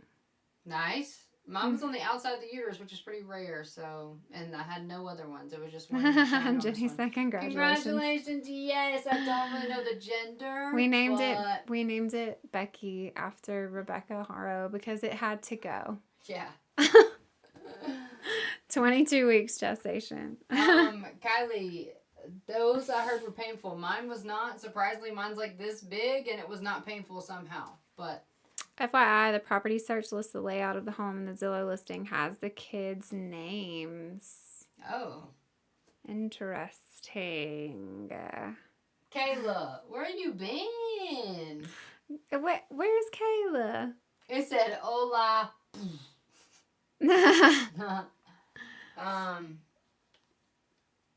Oh man, Kylie. Yeah, I heard those were really painful. I heard the ones on the inside are very painful. I never had an issue like that. Mine just kind of blew up on the outside. So mine kind of blew up on the outside and I only had one big one. My doctor came in after the surgery and was like, that was twisted and hard to get out. She's like, and there was no other fibroids. That is weird. So, yeah. Kayla said, new phone, who dis? Any updates on Emmanuel? No, there's not really been much of anything. Rumors and speculation, but nothing concrete. I have been checking every day. I'm always checking up on baby Emmanuel. Yeah. Trying to stay on top of that. They do have court dates, September 16th. Got popcorn. September 16th, 17th, 18th. Oh my gosh. Ooh, okay, let me tell you the Oh, popcorn. look. Bookish says the listing also has what floor the rooms are on. Yeah, I saw that. So, to me, that is a little fishy too, only because, like, if someone in the neighborhood was watching their movements and their patterns, they could also easily pull up the house and see, like, what rooms are where, and, like, I don't know. What are the rumors? Just the same stuff that's been floating around. Bookish said, don't get me started on those people. The same stuff that's been floating around about Jake and Rebecca. I mean, they both did their little interviews. Jake is trying to pretend like the prison guards beat him up. But don't forget, guys. Don't forget, Jake played football in high school. And he wanted everyone to know that he played football. They did move Jake, but really, like, nothing. And we'd have no more updates on baby Emmanuel's remains or anything like that. So nothing really concrete. They have every room mapped out on the property tax page. Are you serious? He looks like a water boy. For real. So yeah, they're doing this interview in the jail, like, literally right after them being arrested, and he's supposed to be talking about Emmanuel, and he takes the time to talk about his football career. Yeah. Ugh. Or career, I don't know. When he No, played not a football career. in It was high school. Yeah, So- he wanted to talk about how he played. What did he say? Tight end. He played tight end, I think. Ashley says on True People Search, you can see the people who lived there since 2006. Wow. That scared me. I wrote down all of the names and everything, and I have all the addresses written down. I just hope that we can find something that can help get it reopened and get it at least properly investigated. Because at the very least, Sean deserves that, for there to have been a proper investigation. And there wasn't. Mm-hmm. And Chloe was, like, teary-eyed reading the mom's words because it's awful. I mean, guys.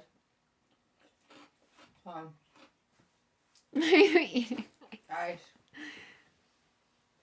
There's no telling what that sounds like in this microphone. ASMR for ice chewing. The case is closed. Yeah. They closed the case. So, I mean, honestly, guys, he was 12. He was a happy kid. They didn't find anything that would result in Aww. a self-unaliving. DJ Sparkle said, come on, team, keep tapping the screen. Yeah, for the tap likes." the screen, guys. You guys are doing fabulous. Thank you so much for all the gifts that you guys are sending in. It's awesome. Any little thing that you do helps support what we do. And we love what we do. We love giving people voices that don't have a voice. Because, yes, that too. We were talking about, they were asking if we had an update on baby Emmanuel. We don't. We don't quite have one. Kayla said someone's going to have to message me or something so I can get on when you're live. I thought I set it up to do alerts, so I'm going to have to go back and see if that's my mistake.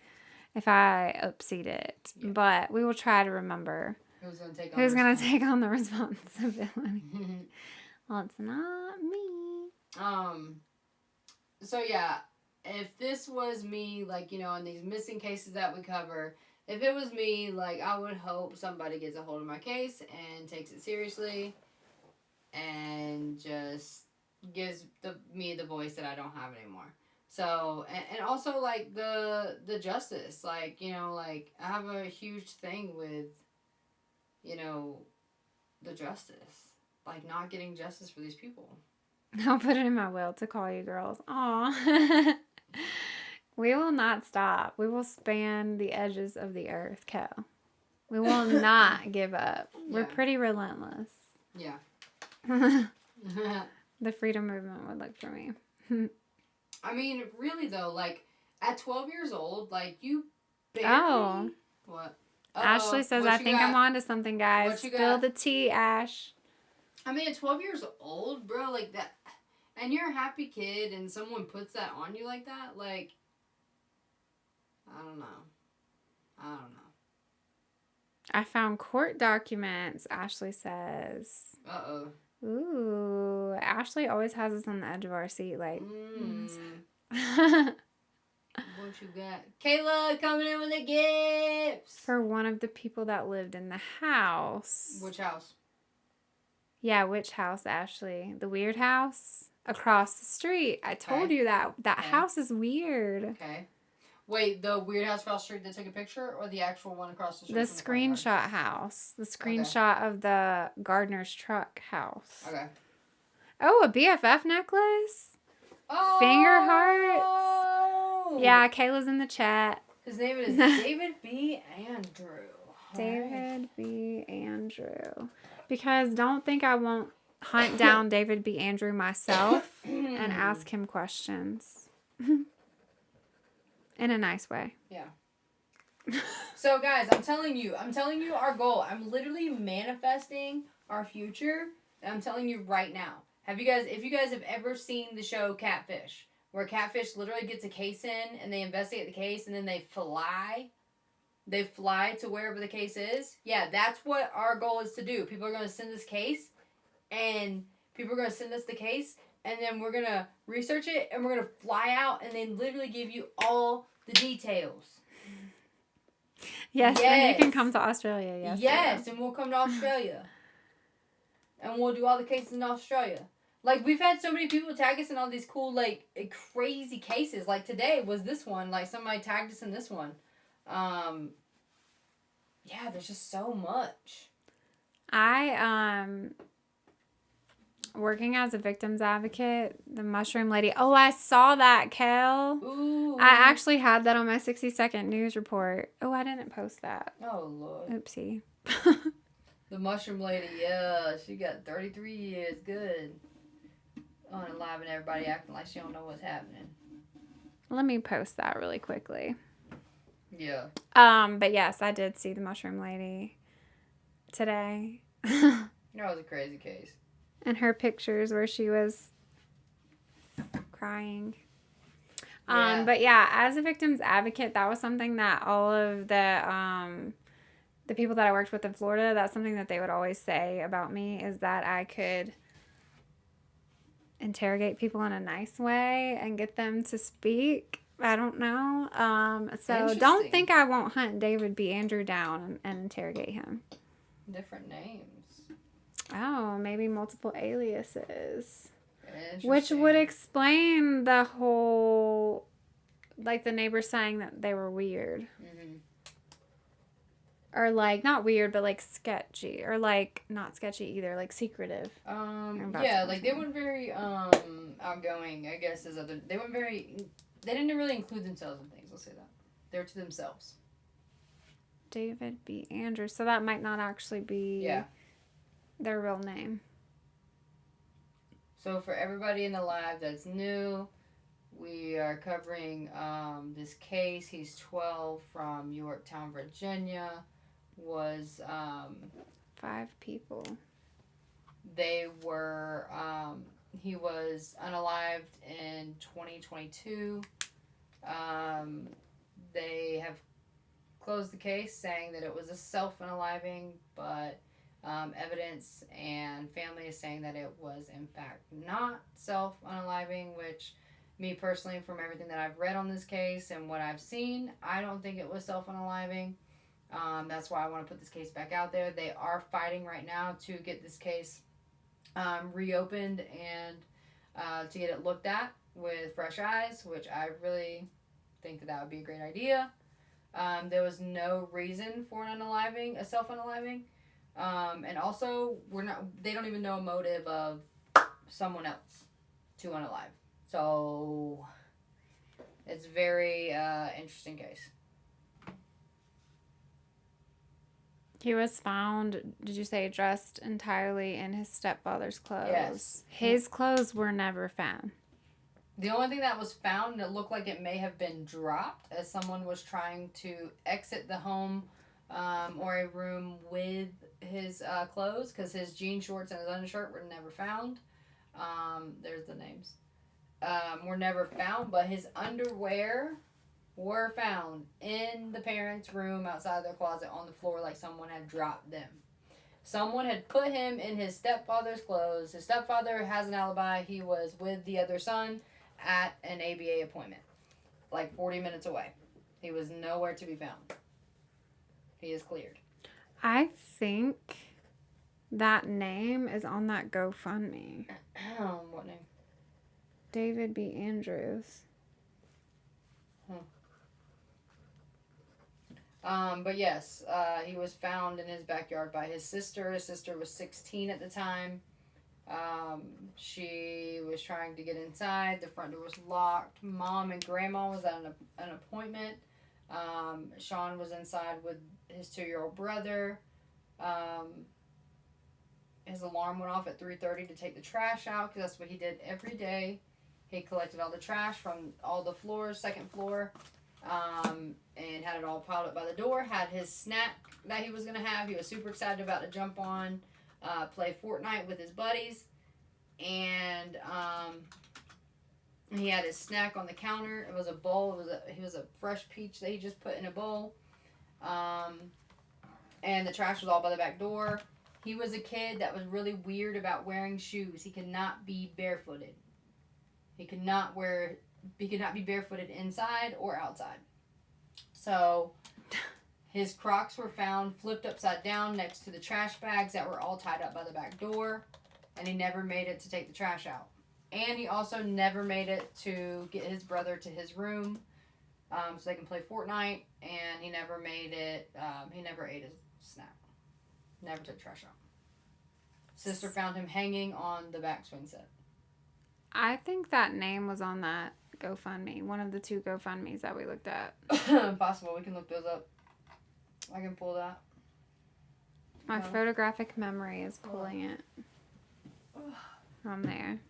Those are definitely aliases, though. Look at it. David Brian Andrews Jr., David M. Oblea Jr., Dave B. Andrews, Dacid Andrews, Dan Drews.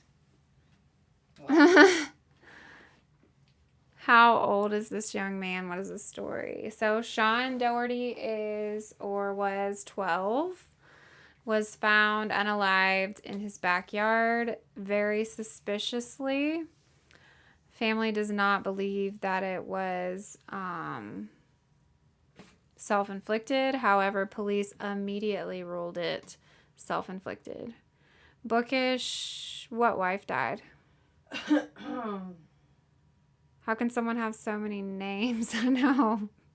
Cal said it might be different over there. Yeah, those are definitely like aliases.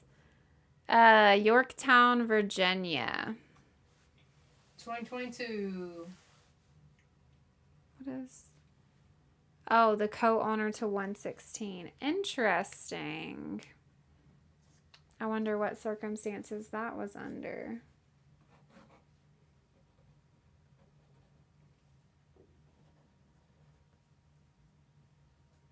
Gresham. I wonder. Tresha. I got it. I wonder what the circumstances were around that.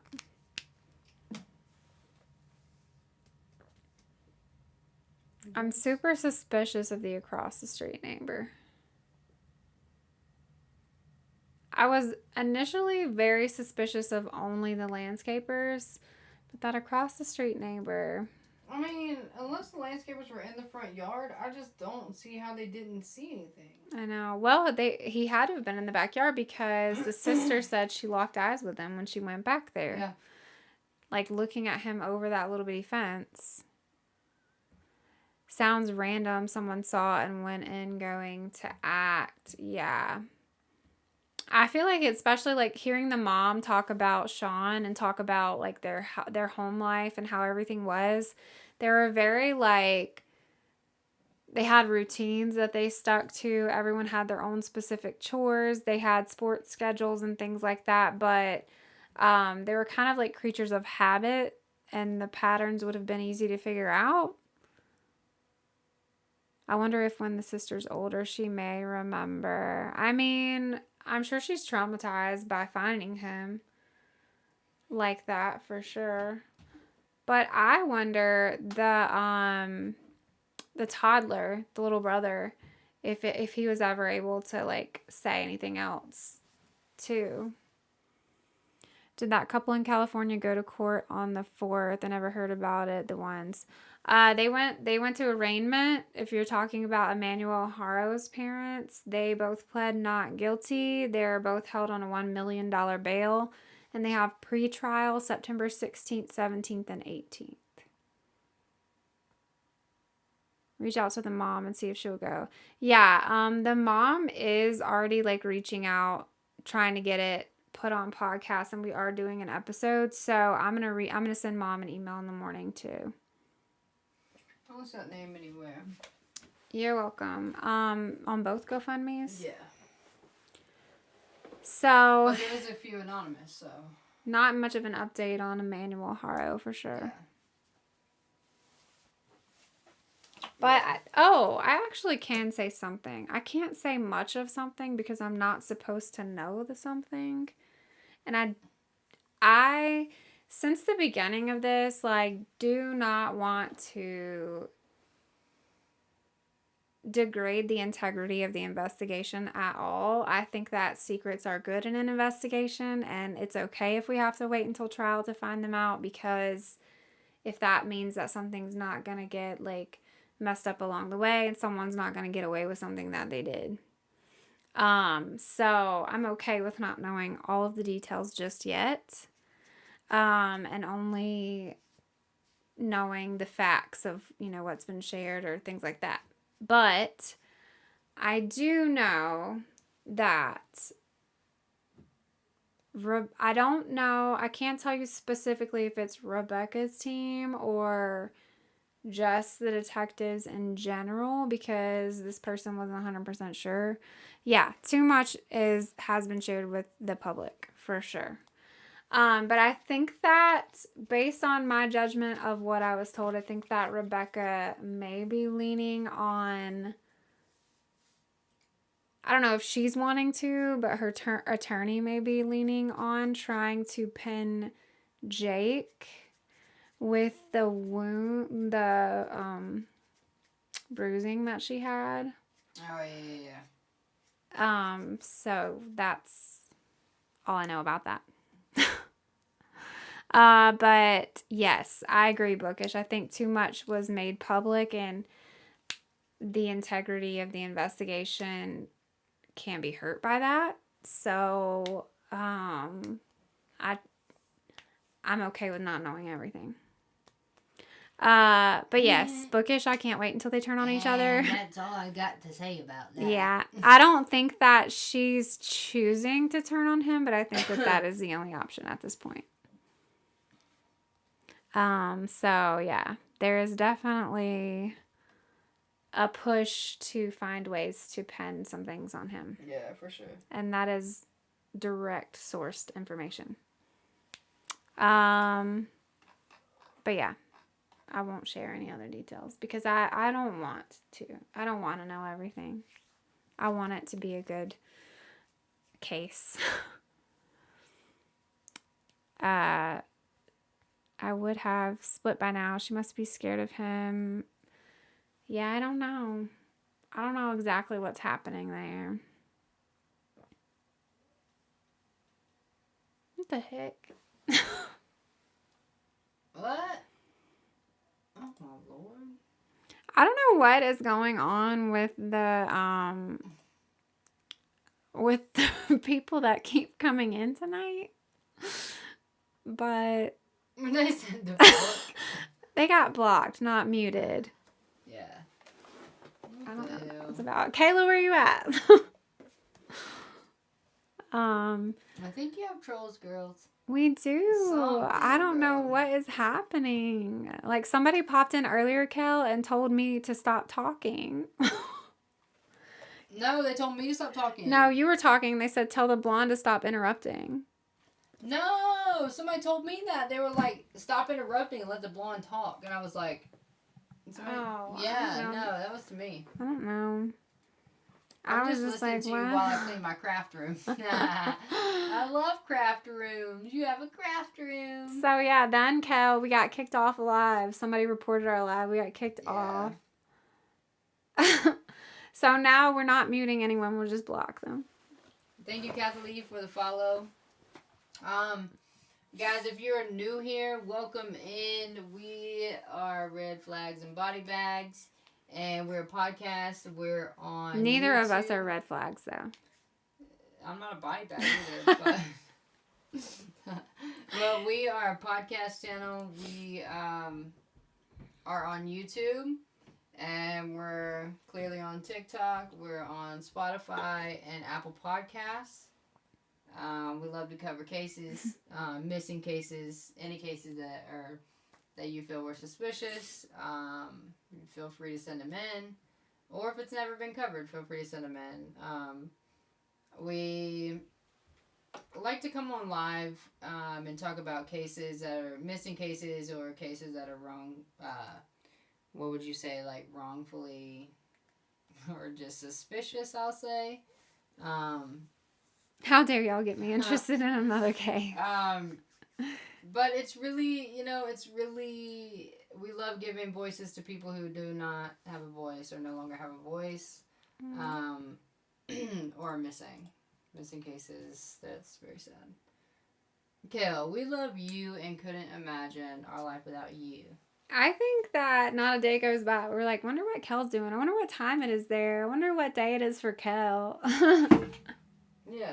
If your cup falls one more time and we're talking about true crime, I'm gonna jump out the door. It scares me to death every time. You get scared? Yes. You scared?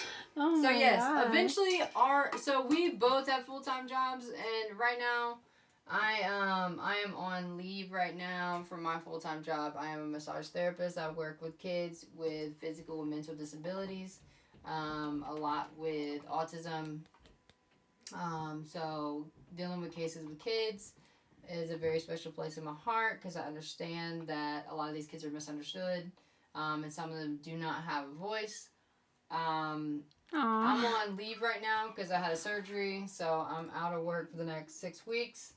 So I'm deep diving into more cases. One day, our goal, guys,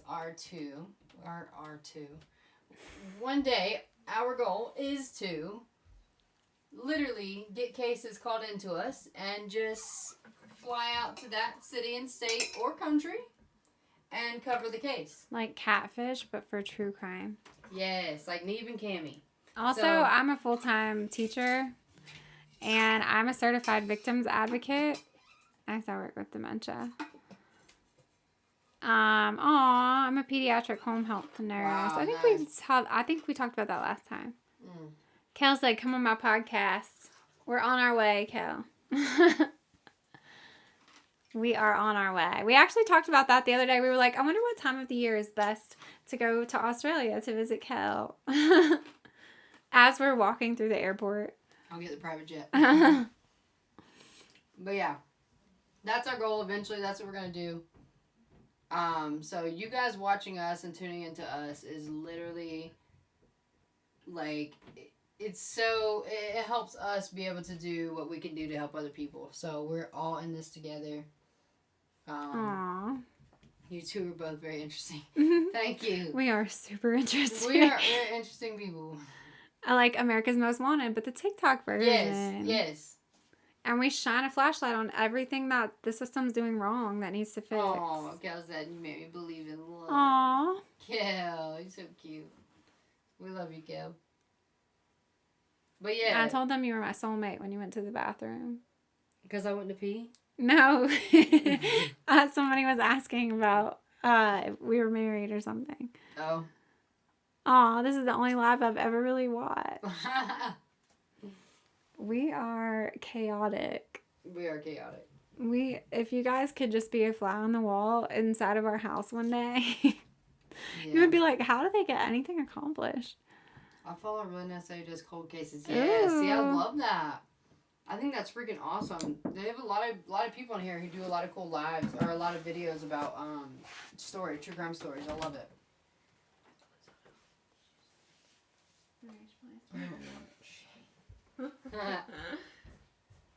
Zona's sitting politely at the front door. We need more of this on here. Yeah, we try to get everybody engaged because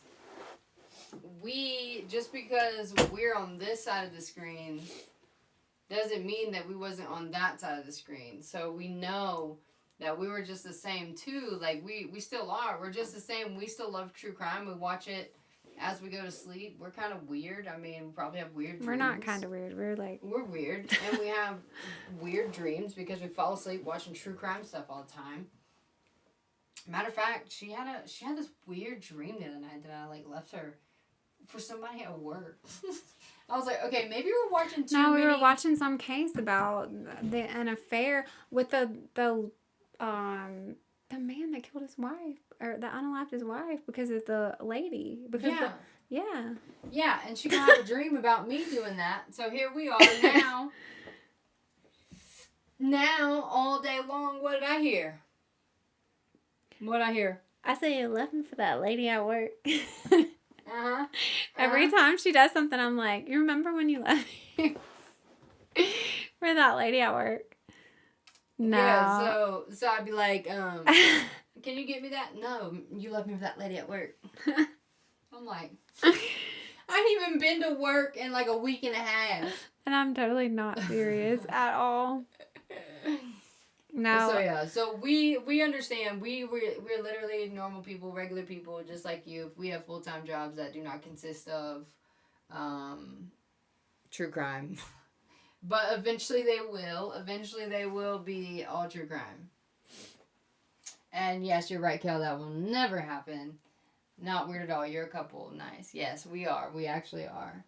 And she's my best friend. And we literally love all things true crime. You're my best friend. You're my best friend. But yeah. We love what we do.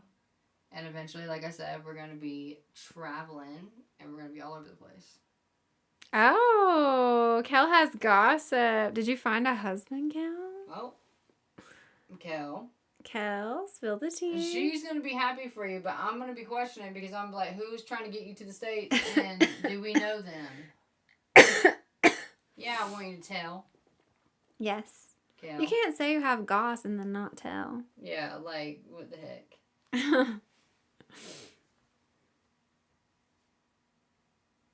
Dun, dun, dun. We're like, what's she gonna say?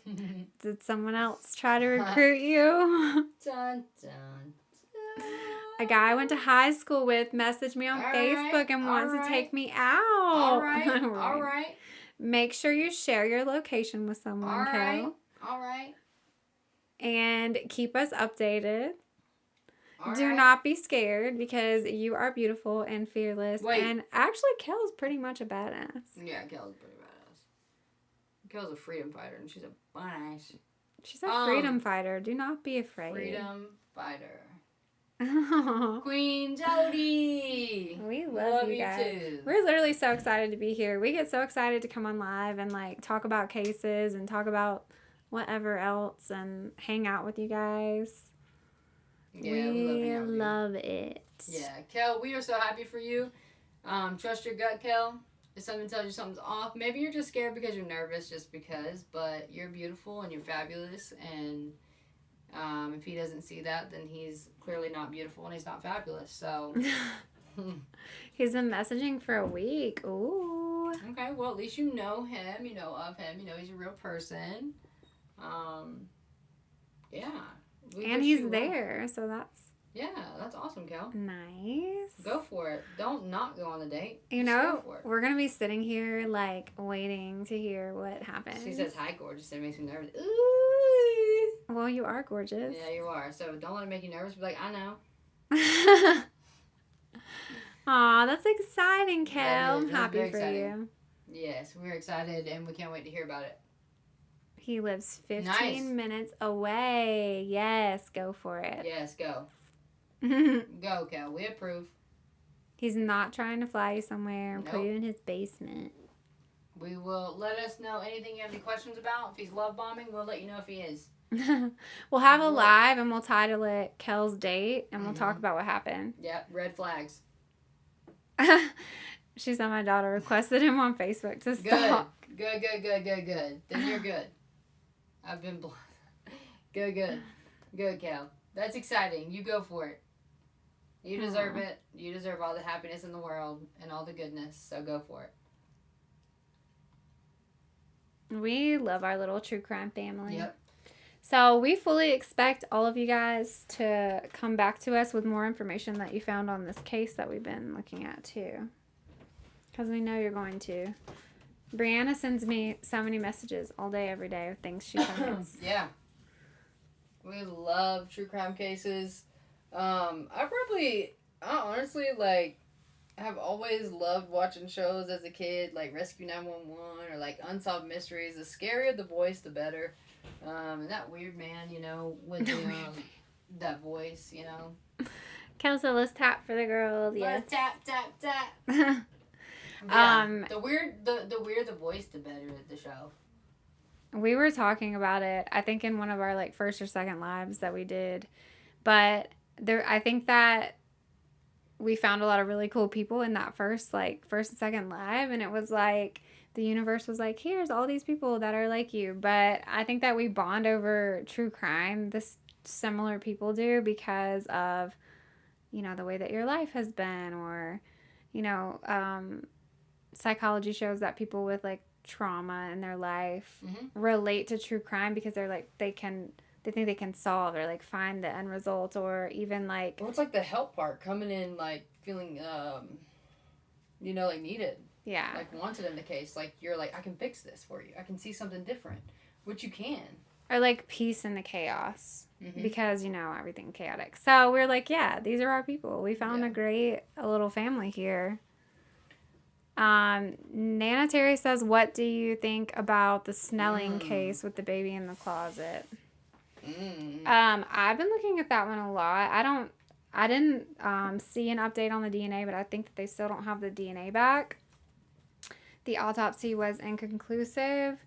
There have been people saying that the baby wasn't as old as it was, but someone very close to the family said that the baby was 38 weeks. That has been confirmed multiple times, so that's what I believe.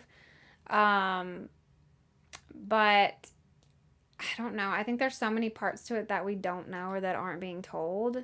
I think that there's maybe a little bit of mental health history there too, especially with the family. Some people close to the family were saying like there was like this strictness for perfection for her. But either way you shake it, it doesn't make it okay. So I'm interested to see more that comes out with that. I think it's awful and sad, and never like to hear anything like that happening. DJ Sparkle says, I'm a DV survivor and want to take training to help more people. DJ Sparkle, did you get in the DV railroad? Because if not, send me a message and I'll add you to the DV railroad. I am a DV survivor as well, and just making sure. There is a railroad, and it's fabulous. A lot of really fabulous people helping people. Also, victims advocacy is something that you can train for, and you can be hired through different like nonprofits and or courthouses. You can be hired by different like mental health companies that do like the state funded resources as a victim's advocate, and it's very rewarding work. Yes, thank you. We do have the best community here. Best community, yes. And I was just trying to make sure I didn't forget you, because there was a bunch of messages that first night, and I hoped that I added everyone that needed to be added. So, guys, if you're not in our Facebook group, we also have a Facebook discussion that we do as well, like post all kinds of interesting articles on or things that we talk about. It's like we're on Facebook as Red Flags and Body Bags, but we also have a page. It's called True Crime Investigators, right? Yeah, and I shared it to the Red Flags page that way to make it easier to find. Yeah. So if you go to the Facebook page, you should see where I linked it on there. But I'm going to put all of this information too about Sean in the Facebook group for everyone, so everyone has access to everything. We're also on the on YouTube as well. These lives are recorded, so we like to, after the lives, we'll download them and put them on YouTube. So just in case you miss it or you miss all of it and you want to go back and rewatch it, like we try to post them all on YouTube as well. And then we're on Spotify, Red Flags and Body Bags, and also Apple Podcast. Marie, something that I will say. Marie says, I'm a DV survivor also. I am 51 and I don't think about my past. I was very young then.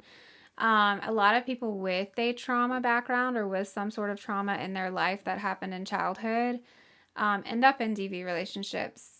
And not of any fault of their own, of course, but just like, the way that life pans out or the choices that get made sometimes put them there.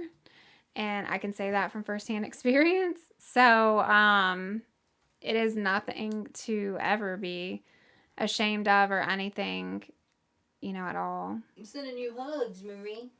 Sending you hugs, yes. I have this thing that's like, I have a wall right here. Like, this wall, it's a wall that I literally busted my head on. And, Something almost fell off of it. Yeah, it started slowly, like, coming down. And I was like, oh, no. Oh, no. Marie says I was in my early 20s. My husband now is amazing. Yeah, my wifey now is amazing. That's very healing too, Marie, is being with someone who treats you right and genuinely loves you for you. It's very healing. So I can see that totally. And congratulations. I'm so glad you're definitely with someone now who makes you feel much better. Aww. That's awesome. It changes everything. Yeah. When you get to experience real love and have a safe place, it changes everything. That's very healing. It is a true catalyst for growth and healing. So yeah, I think that we all are here because we all are similar. Did anyone see on TMZ Casey Anthony dating another person? She is not bothered. I can't even look at her. Is she like fixed to the point where she can't have any more kids? Because like if she ever had a kid, bro, that would be so bad. I just can't even look at her. Like I literally can't. No. It infuriates me. Yo, that's just crazy. Anyway, no. Casey Anthony. How did that even happen? I don't know, but I see so many similarities in her and Rebecca Haro. Mm-hmm. Like, so many. I had to make that video of the comparison of them because I kept seeing Rebecca Haro in that white button-up with her hair pulled back, and I was like, that looks exactly the way that Casey Anthony looked, and everyone was talking about how they were trying to, like, make her look a certain way to make people feel sorry for her, or to feel like she was, like, I don't know. Different kind of person. Even with Casey Anthony, they've like, and honestly, even for Rebecca Haro too, like, it's like, if you have reasonable doubt, I don't give a shit. Just because you're lying, I'm gonna throw your ass in jail. Just because you're a damn liar. Just because you a liar. Like, not even about this case. Just in general. Like, you a damn liar. I'm just gonna throw you in for that. Like, damn. And honestly, Rebecca should literally be in trouble. Oh, snap. Get me again. Popcorn. Who sent me that? Rebecca should literally be in trouble for... Oh. Sweet and Denim. Rebecca should literally be locked up for that shitty story that she made. Ugh. That she made up. Mm. It was for wasting time. Just for wasting. For wasting time. The courts used to get away with it more back then. Now with socials, we already have a. Yeah. Yeah. It will go down as one of the worst stories ever. Honestly. Did y'all see the video she made about on this page? About I thought that was so funny because I hadn't taken my ADHD medicine yet, and I was supposed to be sitting in a teacher learning thing, and those are really hard for me. Yeah. And so I just thought of that video, and I thought it was so funny. Bro, this hot dog came walking up with a taser to this girl trying to get in the car, and this hot dog, this like person in a hot dog came up and was like, Hola. Hola. And then tased her. Like, what? What state are you guys in? We're in Colorado. Oh, I learned that people from here say Colorado. Huh? Didn't somebody say people Colorado? here say Colorado? Colorado? Colorado. Oh, I say Colorado. But I'm not from here, so. Oh, I was incorrect about Trisha. It was a different person's same name. Got it. I'm super suspicious of that across the street neighbor, though. Colorado. Colorado.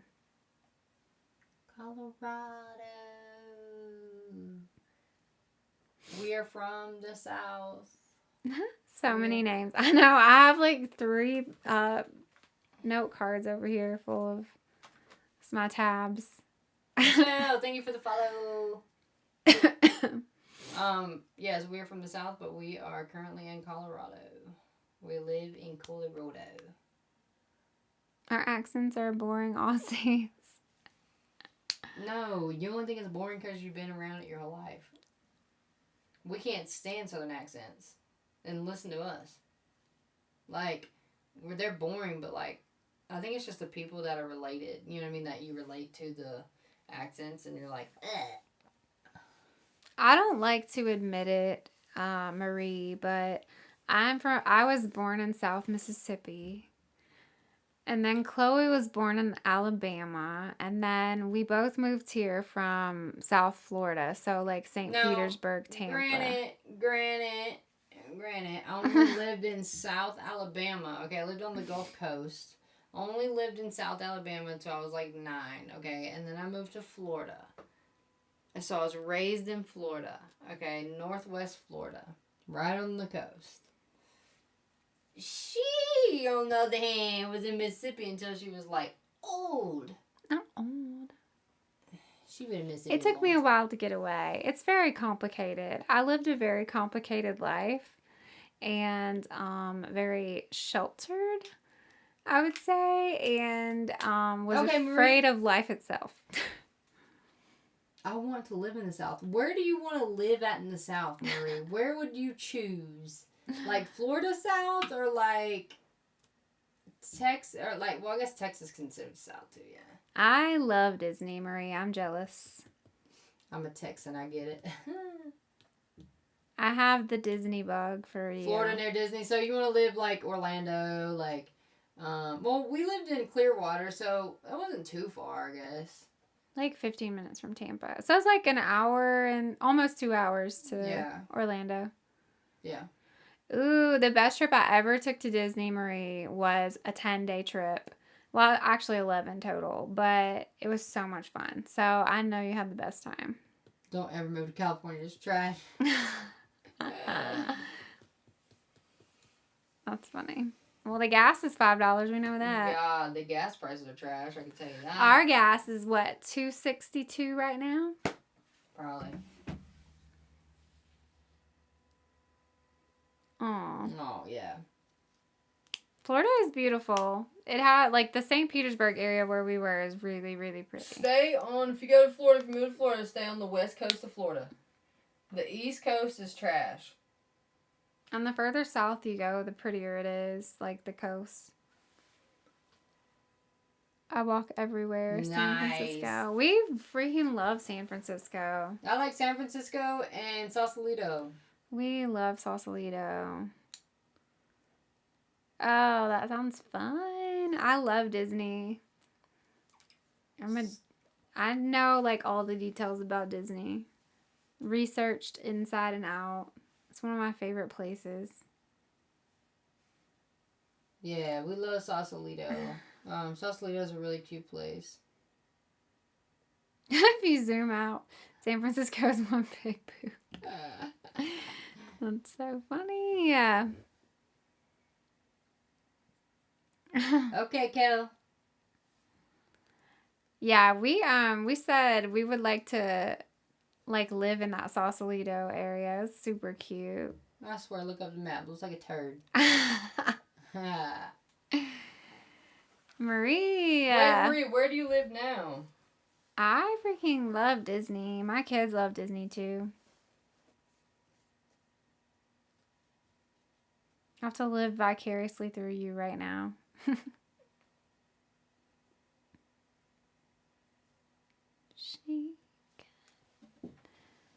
The Guardians of the Galaxy was one of my favorite things. I haven't done the Tron ride yet though. I found out I was allergic to tahini in Disney. I don't think it's tahini that you're allergic to. Or something in that margarita. No, I don't think it was tahini. I don't really drink though, y'all, so it could have been anything in that glass. It just looked pretty. I was like, oh, I want to have that. I stayed in a nice hotel in San Francisco, walked outside, and there was a pile of human poop. I believe that. I believe that. Oh, you're in Pennsylvania. Okay. That's funny, Marie. Like, I've literally... So, Marie, I've lived in Northwest Florida, and I've actually road tripped all the way up, so I know that drive you're talking about. I've road tripped all the way up to Massachusetts. Bookish said, I'm sticking to the task. 122, Brent Mead, David and Tresha. David is LDS military, older with grown kids. I think we cracked the case. Wait. I think we cracked the case, guys. Wait. LDS? Brent Mead, don't do that again. No, LDS meaning what? Info. David. Wait, you scrolled. Where'd it go? Okay. LDS like Mormon?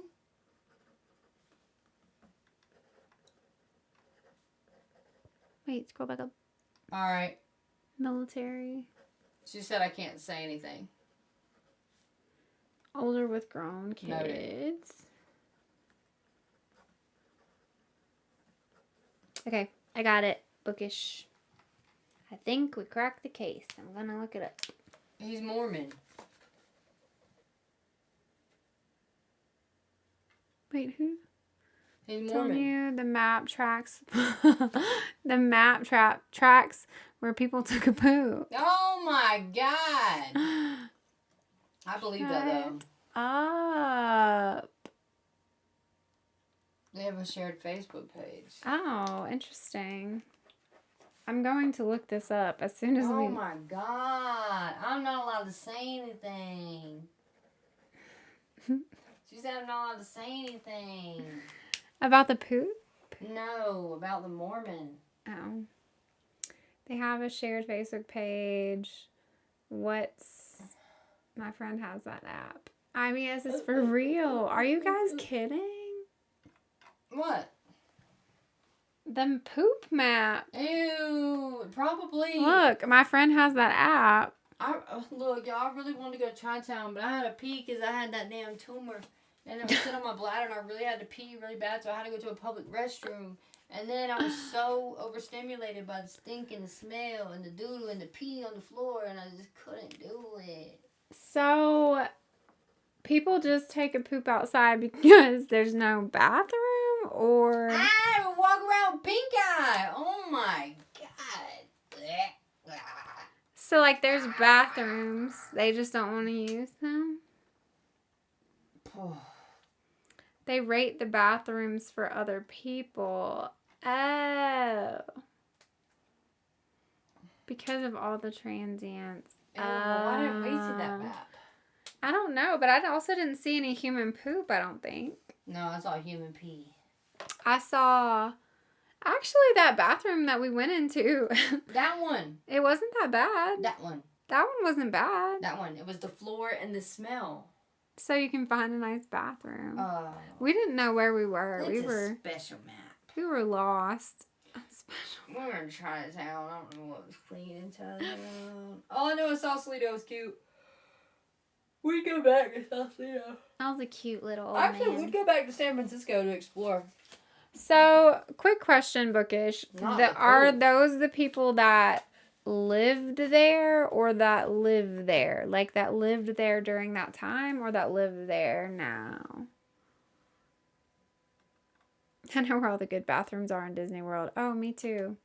Actually, because my child, my youngest, has to know where all the bathrooms are. So I know where all the bathrooms are. Teresa and David Andrews, Ashley.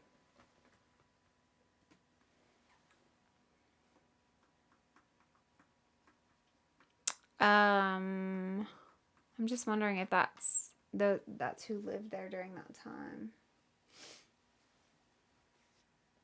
Or who lives there now. Because whoever lived there when it happened moved right after. I'm talking about the good bathrooms. Owners of the house since 2006.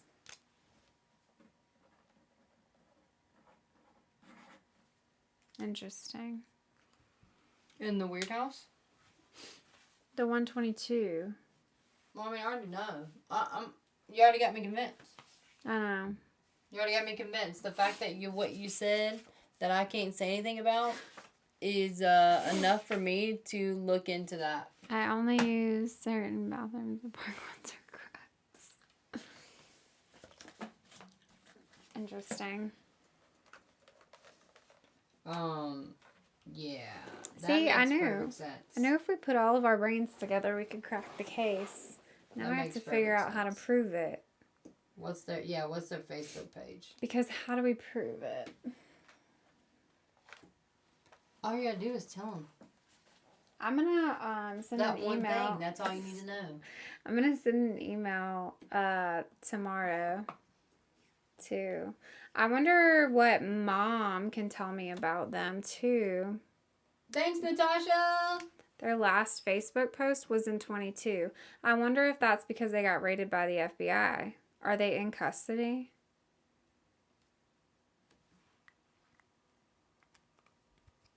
Because they could be in custody.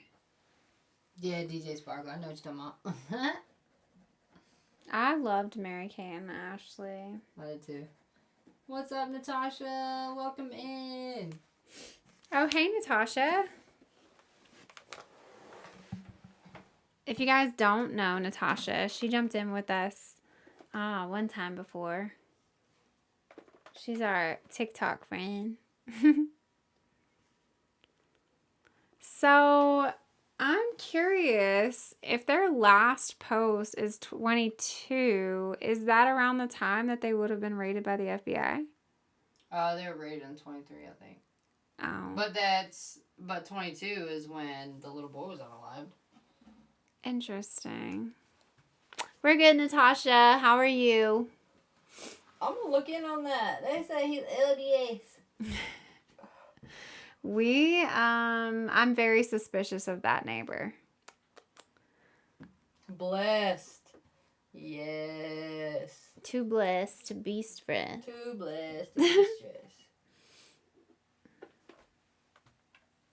That's crazy. Yeah, we're gonna have to look at it in on those people. What do you guys, okay, in the chat, I'm curious. Well, I don't know. Can I put a poll up? Mm-hmm. I don't know how to work the poll, guys, but I'm going to try. I'm gonna Try. Should I do this Alright, one? yeah. A quick Alright, what are we doing? poll? What are we doing? What No, kind of poll? I don't like that poll. Alright. Let's do custom poll. I'm trying, guys. So, I'm curious what you guys think. So, 116 neighbor is the neighbor right next door that had the gardeners outside when it happened. Yep. 122 neighbor is the neighbor across the street that we just said is David and Tresha, LDS military. I'm curious, do you guys think it's 116 Wait. neighbor? That's Oh, the wrong question. no, I just did the wrong thing. Hold on. Lord have Hold mercy. on. Hold on. I got this. Edit. I'm curious if you guys think it's 112 neighbor. 122 or 116. Wait, what are you asking? Which neighbor Is what? is responsible? Okay. Which neighbor's responsible? Which neighbor knows something or which neighbor's responsible? I think I just put a poll up, but I'm not sure. FBI raid is sussy. 122 were missionaries, so going to Spain isn't too wild. The Facebook name, David and Tresha Andrews. Or the family Facebook. Natasha said, I have to do some research. I need the case files.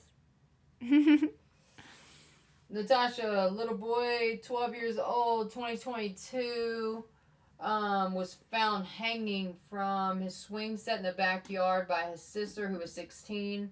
Mom and grandma went to an appointment, left 12-year-old Sean home with the 2-year-old. Sean was excited because he was about to play Fortnite with his friends at 3:30 p.m. He has an alarm every single day that tells him to take out the trash, so he gathers all the trash in the house and was about to take it out. He was super happy. He talked to his mom on the phone at 3:27, and they were laughing, and she was telling him how excited he was about jumping on Fortnite. And Mom got off the phone with him at 3:30. He was making himself a snack, so he had a jar of peaches. So he got some peaches and put it in a bowl, put it on the counter, was about to eat that. Till his alarm went off to grab the trash. He put all the trash by the back door, about to take it out.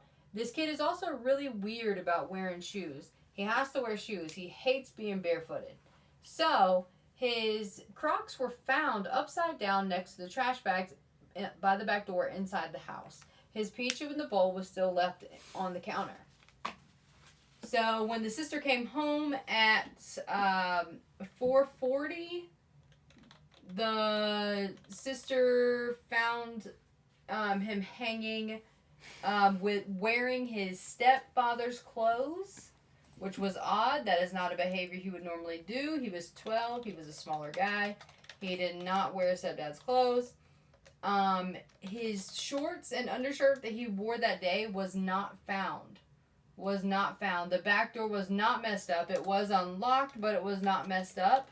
Front door was locked. Little 2-year-old boy was still in the house, was laying in the living room under a pile of clothes like he was hiding.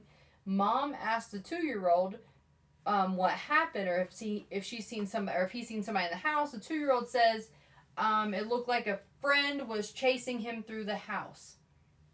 And this is like a nice military neighborhood, like suburbia. All the houses are big, nice, clean cut yards. Like everything was together, so it's very unlikely that something like this would happen. He was found. His arms were found when he was hanging. All he had to do was literally stand up. Stepdad was at an appointment with the other kid about 45 minutes away. That was an alibi that has been proven. Stepdad was with his 5-year-old kid in an ABA appointment 45 minutes away. Sister was at school at her tennis match. She came home later, so she came home at 4:50. Knocking on the front door, calls the mom. Mom says, call your brother that's home. That's why she went into the backyard to go in the back door to see if that was unlocked, because she couldn't get in touch with her brother. So neighbor did it. Now what's interesting is they said that sister goes into the backyard. She locks eyes with the landscape guy next door, and they have a fence around their yard, but it's only 3-foot picket fence. Come on, there's no privacy. There's no bushes. There's no trees. Like, it's all open. So she makes contact with the landscapers next door. Not that I know of for delivery. Not that I know of. But the landscapers next door were there looking at the sister like, what the heck? But you mean to tell me they didn't see any commotion going on? And the boy was hanging. All he had to do was stand up, okay? if he was alive on, back there, all he had to do was stand up, straighten his legs out, he could have stood up. Now, his arms were buckled tightly, wrapped around with a belt. Even the paramedic said it was so hard to undo the belt to get his arms out from, tied out, like from out, beside him. He was wearing stepdad's clothes again. He was literally wearing stepdad's underwear. His underwear, the little boy's underwear, was found in the parents' room outside the closet. And that was unlike him. He didn't go into their room. Their house was very clean and spotless. Like, everything had its own order. So it was very out of place. Even for him to, go into their room, to even go in their closet or clothes or anything like that. Like, that's not something he did. So everybody thinks it's very, very, very, very, very, very weird. What he was hanging from was, stepdad had a few, motorcycle helmets, those bags that they come in, like with a drawstring. They had a few of those. So the boy was found with one of those bags over his head, and he was hanging from one of those drawstrings that was cut out. Why would he do that? Because parents are saying that they don't know why he would do that, because he knew that the parents were both in the military and had paracords, like military grade paracords, in the garage, and he knew where they were, so he didn't use that. So he chose one, and it looked like boots in the garage, like the step parents' boots, where somebody was trying to hurry up and try to get a string out of there, but they obviously, I guess it was too hard, so they found that bag and put the bag over his head. Mom has an alibi. Mom and grandma. So mom had to take grandma to an emergency appointment to get an EKG. Right before she had left, he had gotten home from school. And they saw him go inside and lock the front door. But yes, he was there watching his 2-year-old brother, like he's done plenty of times before. And he loved to do that. Biodad, not sure about Biodad. Do have his name, but not sure what his alibi was. I do know the family moved a lot because they were military, so I know they moved recently from California. And they were, honestly, the house was under contract to be sold. The house was going to get sold 6 days in advance, 6 days ahead of the date that this happened. And it did eventually still go under, closing and things like that. But they were moving because mom got a job. Mom's high in military, so was stepdad. And mom got a job in the Pentagon. So they were actually moving closer to that. Hey, Kel. Hey, Welcome back.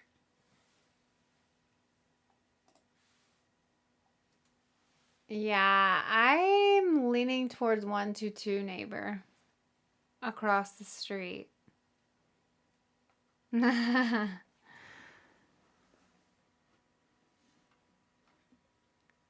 I had to take a call. How rude of me while I'm watching my girls. We don't think you're rude, Kale. It's also a very different time of day. Natasha, I said the same thing. The issue with the autopsy is that the medical examiner has not been completely forthcoming. We don't know why, but mom has noted specific inconsistencies in the medical examiner's report and what mom actually saw on scene. So mom saw markings on Sean's wrists from the belt that he was bound with, and the medical examiner specifically said that there were no marks on his wrist. However, mom took a picture of it because mom was taking pictures, and I don't know why. That was just her instinct to take pictures, and so she can prove that the medical examiner is not telling the truth. Right. We just don't know why. The clothing definitely signifies SA or some type of offense, yes. Yeah. And the shorts, that he actually wore to school, and his outfit that he wore to school, that was all missing. His clothes were not located, and it took them a while to find his glasses, and they found them like somewhere out in the side of the yard, broken with one of the lens missing. And when he was hanging, his bottom of his feet were very clean, and they had dirt in their backyard, so it would have been at least somewhat dirty. He had no shoes on, and like I said, he was really weird about his shoes, about wearing shoes, so he was found with no shoes. And his feet were very clean. Oh, Natasha, there is no investigation. They did not investigate. They did not question anyone. They did not take any fingerprints or any handprints from any neighbors. They did not request any footage. They immediately closed the case and called it a self-unaliving. There is no investigation. They said they questioned people, like, whatever they did and did DNA and all these things, but they said they didn't find anything. So the purpose of us bringing awareness to it is to help the family get the case reopened. That's what they're trying to do. Natasha said, "Oh, so it's a cop." Right. So, Natasha, another thing we were looking at was that it's a military town. And it being a military town, a military neighborhood, they were thinking maybe they're trying to keep the crime rate down so low. So maybe they're trying to make it look like it was, not an unsafe neighborhood, so people still move there. Because it is one of those nice military towns, and they could sweep a lot of things under the rug. So. But also, it is a military neighborhood, and they could have ties to the police officers or, anything. If the front door could only be locked from the inside, they left the back to the back. Yeah, so the front door was locked, but the back door was unlocked, and the back door is what he would have gone through to take the trash out, because he was getting ready to take the trash out. Sean was. And there's no way in any universe that he did his homework, turned his homework in, changed into his stepfather's clothes after starting to take the trash out and fixing himself a snack that he didn't eat, and left his snack on the counter and left the trash on the floor after turning his homework in and was like, "Oh, by the way, I think I'm going to just go unalive myself now." Does not make sense for a 12-year-old to have that pattern of thought. Yeah. Plus, the actual scene where they found him, he had no ligature marks. He had no petechiae. He had no indication that had happened to him on his body. And he was just grazing the ground with his knees to his ankles. So he was like touching the ground. And the cord was like right here, just like propping his chin. Yeah. Do we know if there are any similar cases? I don't know. Maybe we should look that up. But there's a Facebook page that the parents made back in 2022 after this happened. And it's very raw details and very, very detailed that the parents put out there. It's on Facebook. It's a page called What Happened to Sean. And it's very interesting. I don't know what town was raided on that new house. I don't know what town it was raided in. But yeah, I don't know the new town. It just said new town, so I don't really know. I don't know why he would have been brought outside for that. I don't really know, unless they were trying to really make it draw people away from the actual scene so no DNA would be found or no fingerprints. Does 116 have kids? I don't know. That's true, Natasha. My only thinking for going outside was the sister showed up and they had to do something really fast, and I don't know. Or to draw people away from where the incident actually happened. Because Chloe was mentioning that there's it's a multiple story house. There's a stairwell and a banister. There would have been other places. Plenty of places he could have done it to himself on the inside. The bag interests me. It's personal. They didn't want to see their face. Also, he was not facing the house. He was facing away. Whoever did it put him so that he's facing the back fence and not facing the house. Not facing towards the house. Oh, no. The belt was very tightly fastened around his waist with both of his arms down. Yeah. They were bound intentionally. The EMTs were it was so hard. They even mentioned that it was so hard to even get it unfastened to get his arms out. And they said it was done in such a way that the tail of the belt was poked under, and the whatever that thing is was backwards so that it couldn't be pulled out. How do you do that? When you tightly have your arms down like that. Yeah, impossible. Impossible, especially for a 12-year-old to think that up. And they were saying, they were saying that it must have done, unaliving must have happened in the home. And just odd that the 2-year-old said, a friend was chasing him through the house, which he didn't have friends. He didn't have friends who ever came to the house. Mom and dad barely, like, they didn't live here long. They didn't live here too long. And it was during the whole, like, pandemic when they moved there. So he didn't really make a lot of friends that actually came to his house. So the fact that the kid was like, a friend was chasing him through the house, and then he says a man grabbed his arm or something like that. He said the friend was hitting him too. The friend was chasing him through the house and hitting him. Which makes me think if there's someone that lives close to them that is stalking Sean and like watching his movements and his patterns, maybe he's popped by before when the parents were gone to try to like be friends with Sean to build a relationship of some sort, and maybe something went wrong that day. The house in general, yeah. Yeah. Like the neighbor from across the street could be noticing when he's there by himself, because apparently he was a lot, like with the younger brother. And that's why the toddler is like, oh, it was a friend that was in the house. Or also someone said earlier, maybe that person just told the toddler, I'm a friend. Which is scary as hell. Yeah.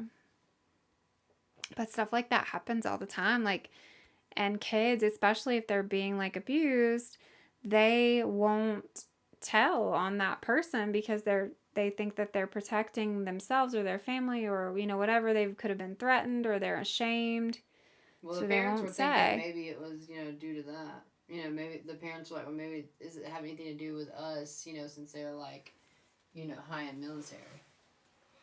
Can rejection be a motive? Could be, yeah. Something could have gone wrong that day, and that person thought they built a friendship with Sean, that they were going to do something else, and it didn't work out that way. I think it's somebody in the neighborhood. Has to be, for it to happen that fast, and not in literally an hour's time, like probably less than an hour. And those landscapers seen something. If they were there during that time, they seen something. For sure. But their immediate response was, I don't know him. Who did it? I don't know who. I don't know about bedwetting or anything like that. That's a good question, though.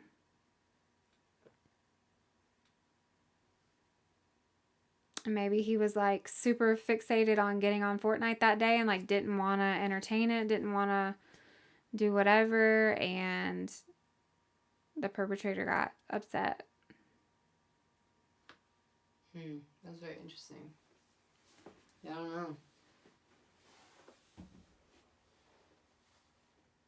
Super strange. I want to look more into the across the street neighbor, the weird house. For sure. Yeah. Definitely. So wrong. They get away. I know. And that's, I think, what had us upset today was like they closed it so quickly and it shouldn't be closed. Apparently he did for his chores, and I think that was his main chore, was taking the trash out at 3:30, because I guess that was like after he got home from school and got settled. Yeah, they had a pretty strict like routine. Yeah, with military, like the house was very clean, and everything had its own, its own place.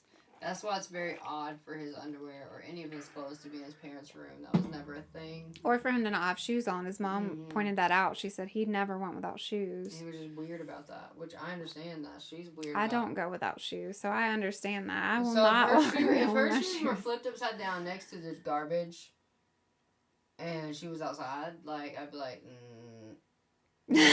that's not right. Something happened. Not right. If y'all ever find me with no shoes on, something happened. Yeah.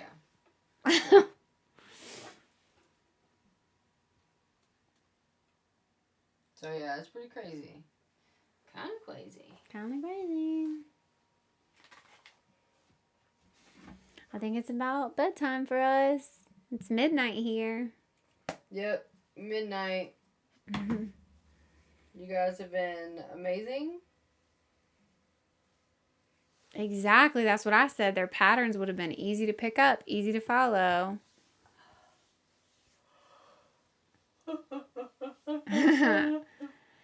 Yeah, we have loved hanging out with you guys. We loved talking this case with you. We were excited to bring it to the live. We are in Colorado. Colorado. Mountain time. Mountain time. We're on Mountain Standard Time. Is that right? Mountain Standard Time? Mountain Time? I always just say mountain time. We're on Mountain Time. I don't know. But yes, it has been a pleasure speaking with you. We will be on live tomorrow as well. Michigan! What up, Michigan? Daggum. You are up. You are up. Yeah, keep looking into it. See what you guys can come up with, and we can definitely like reconvene tomorrow and talk some more about it. Because I'm gonna look into the neighbors too, the across the street neighbors. Yes, but if you're interested in this case, like looking further into it tonight, while since we have to hop off here, go on Facebook, look up the Facebook page. What happened to Sean? And it's the profile picture is an animated photo of a little boy with glasses. I'm gonna put it. Parents. I'll put it on our Facebook group too, so you guys can see what we have and what it looks like. It is literally it's very good writing from the parents and very good timeline. It's more detailed than I even gave you. But yes, it's definitely a good read if you guys want to read more into the case. We are gonna follow a little more into it, see if we can figure it out. They won't open the investigation unless they have more evidence. So we are gonna look for that evidence and see if we can get it reopened up. I love you too, Kel. We love you too, Kel. We love all of you guys. Yes. Thanks for hanging out with us. Yeah, thanks for We appreciate it, guys. Go follow us on the YouTube. Red Flags and Body Bags. And don't forget Spotify and also Apple Podcasts. And we're also on Facebook as well. And we appreciate all of you guys for supporting what we do. You're beautiful people, and we always love coming on here to chat it up with you guys. You guys are very intelligent people, and we love pinging ideas off of you. Mm-hmm. If you're new, welcome to the fam. Yeah, welcome to the family. We'll be on tomorrow as well. Maybe same time tomorrow. We try to get on same time. I don't know. We're still trying to figure out the times for lives, but yeah. But yeah, thank you so much. Thank you, OG. I hope you guys have a great night. Sleep well, or if you're working, work well, and we will see you guys tomorrow. Bye, guys. Bye, guys.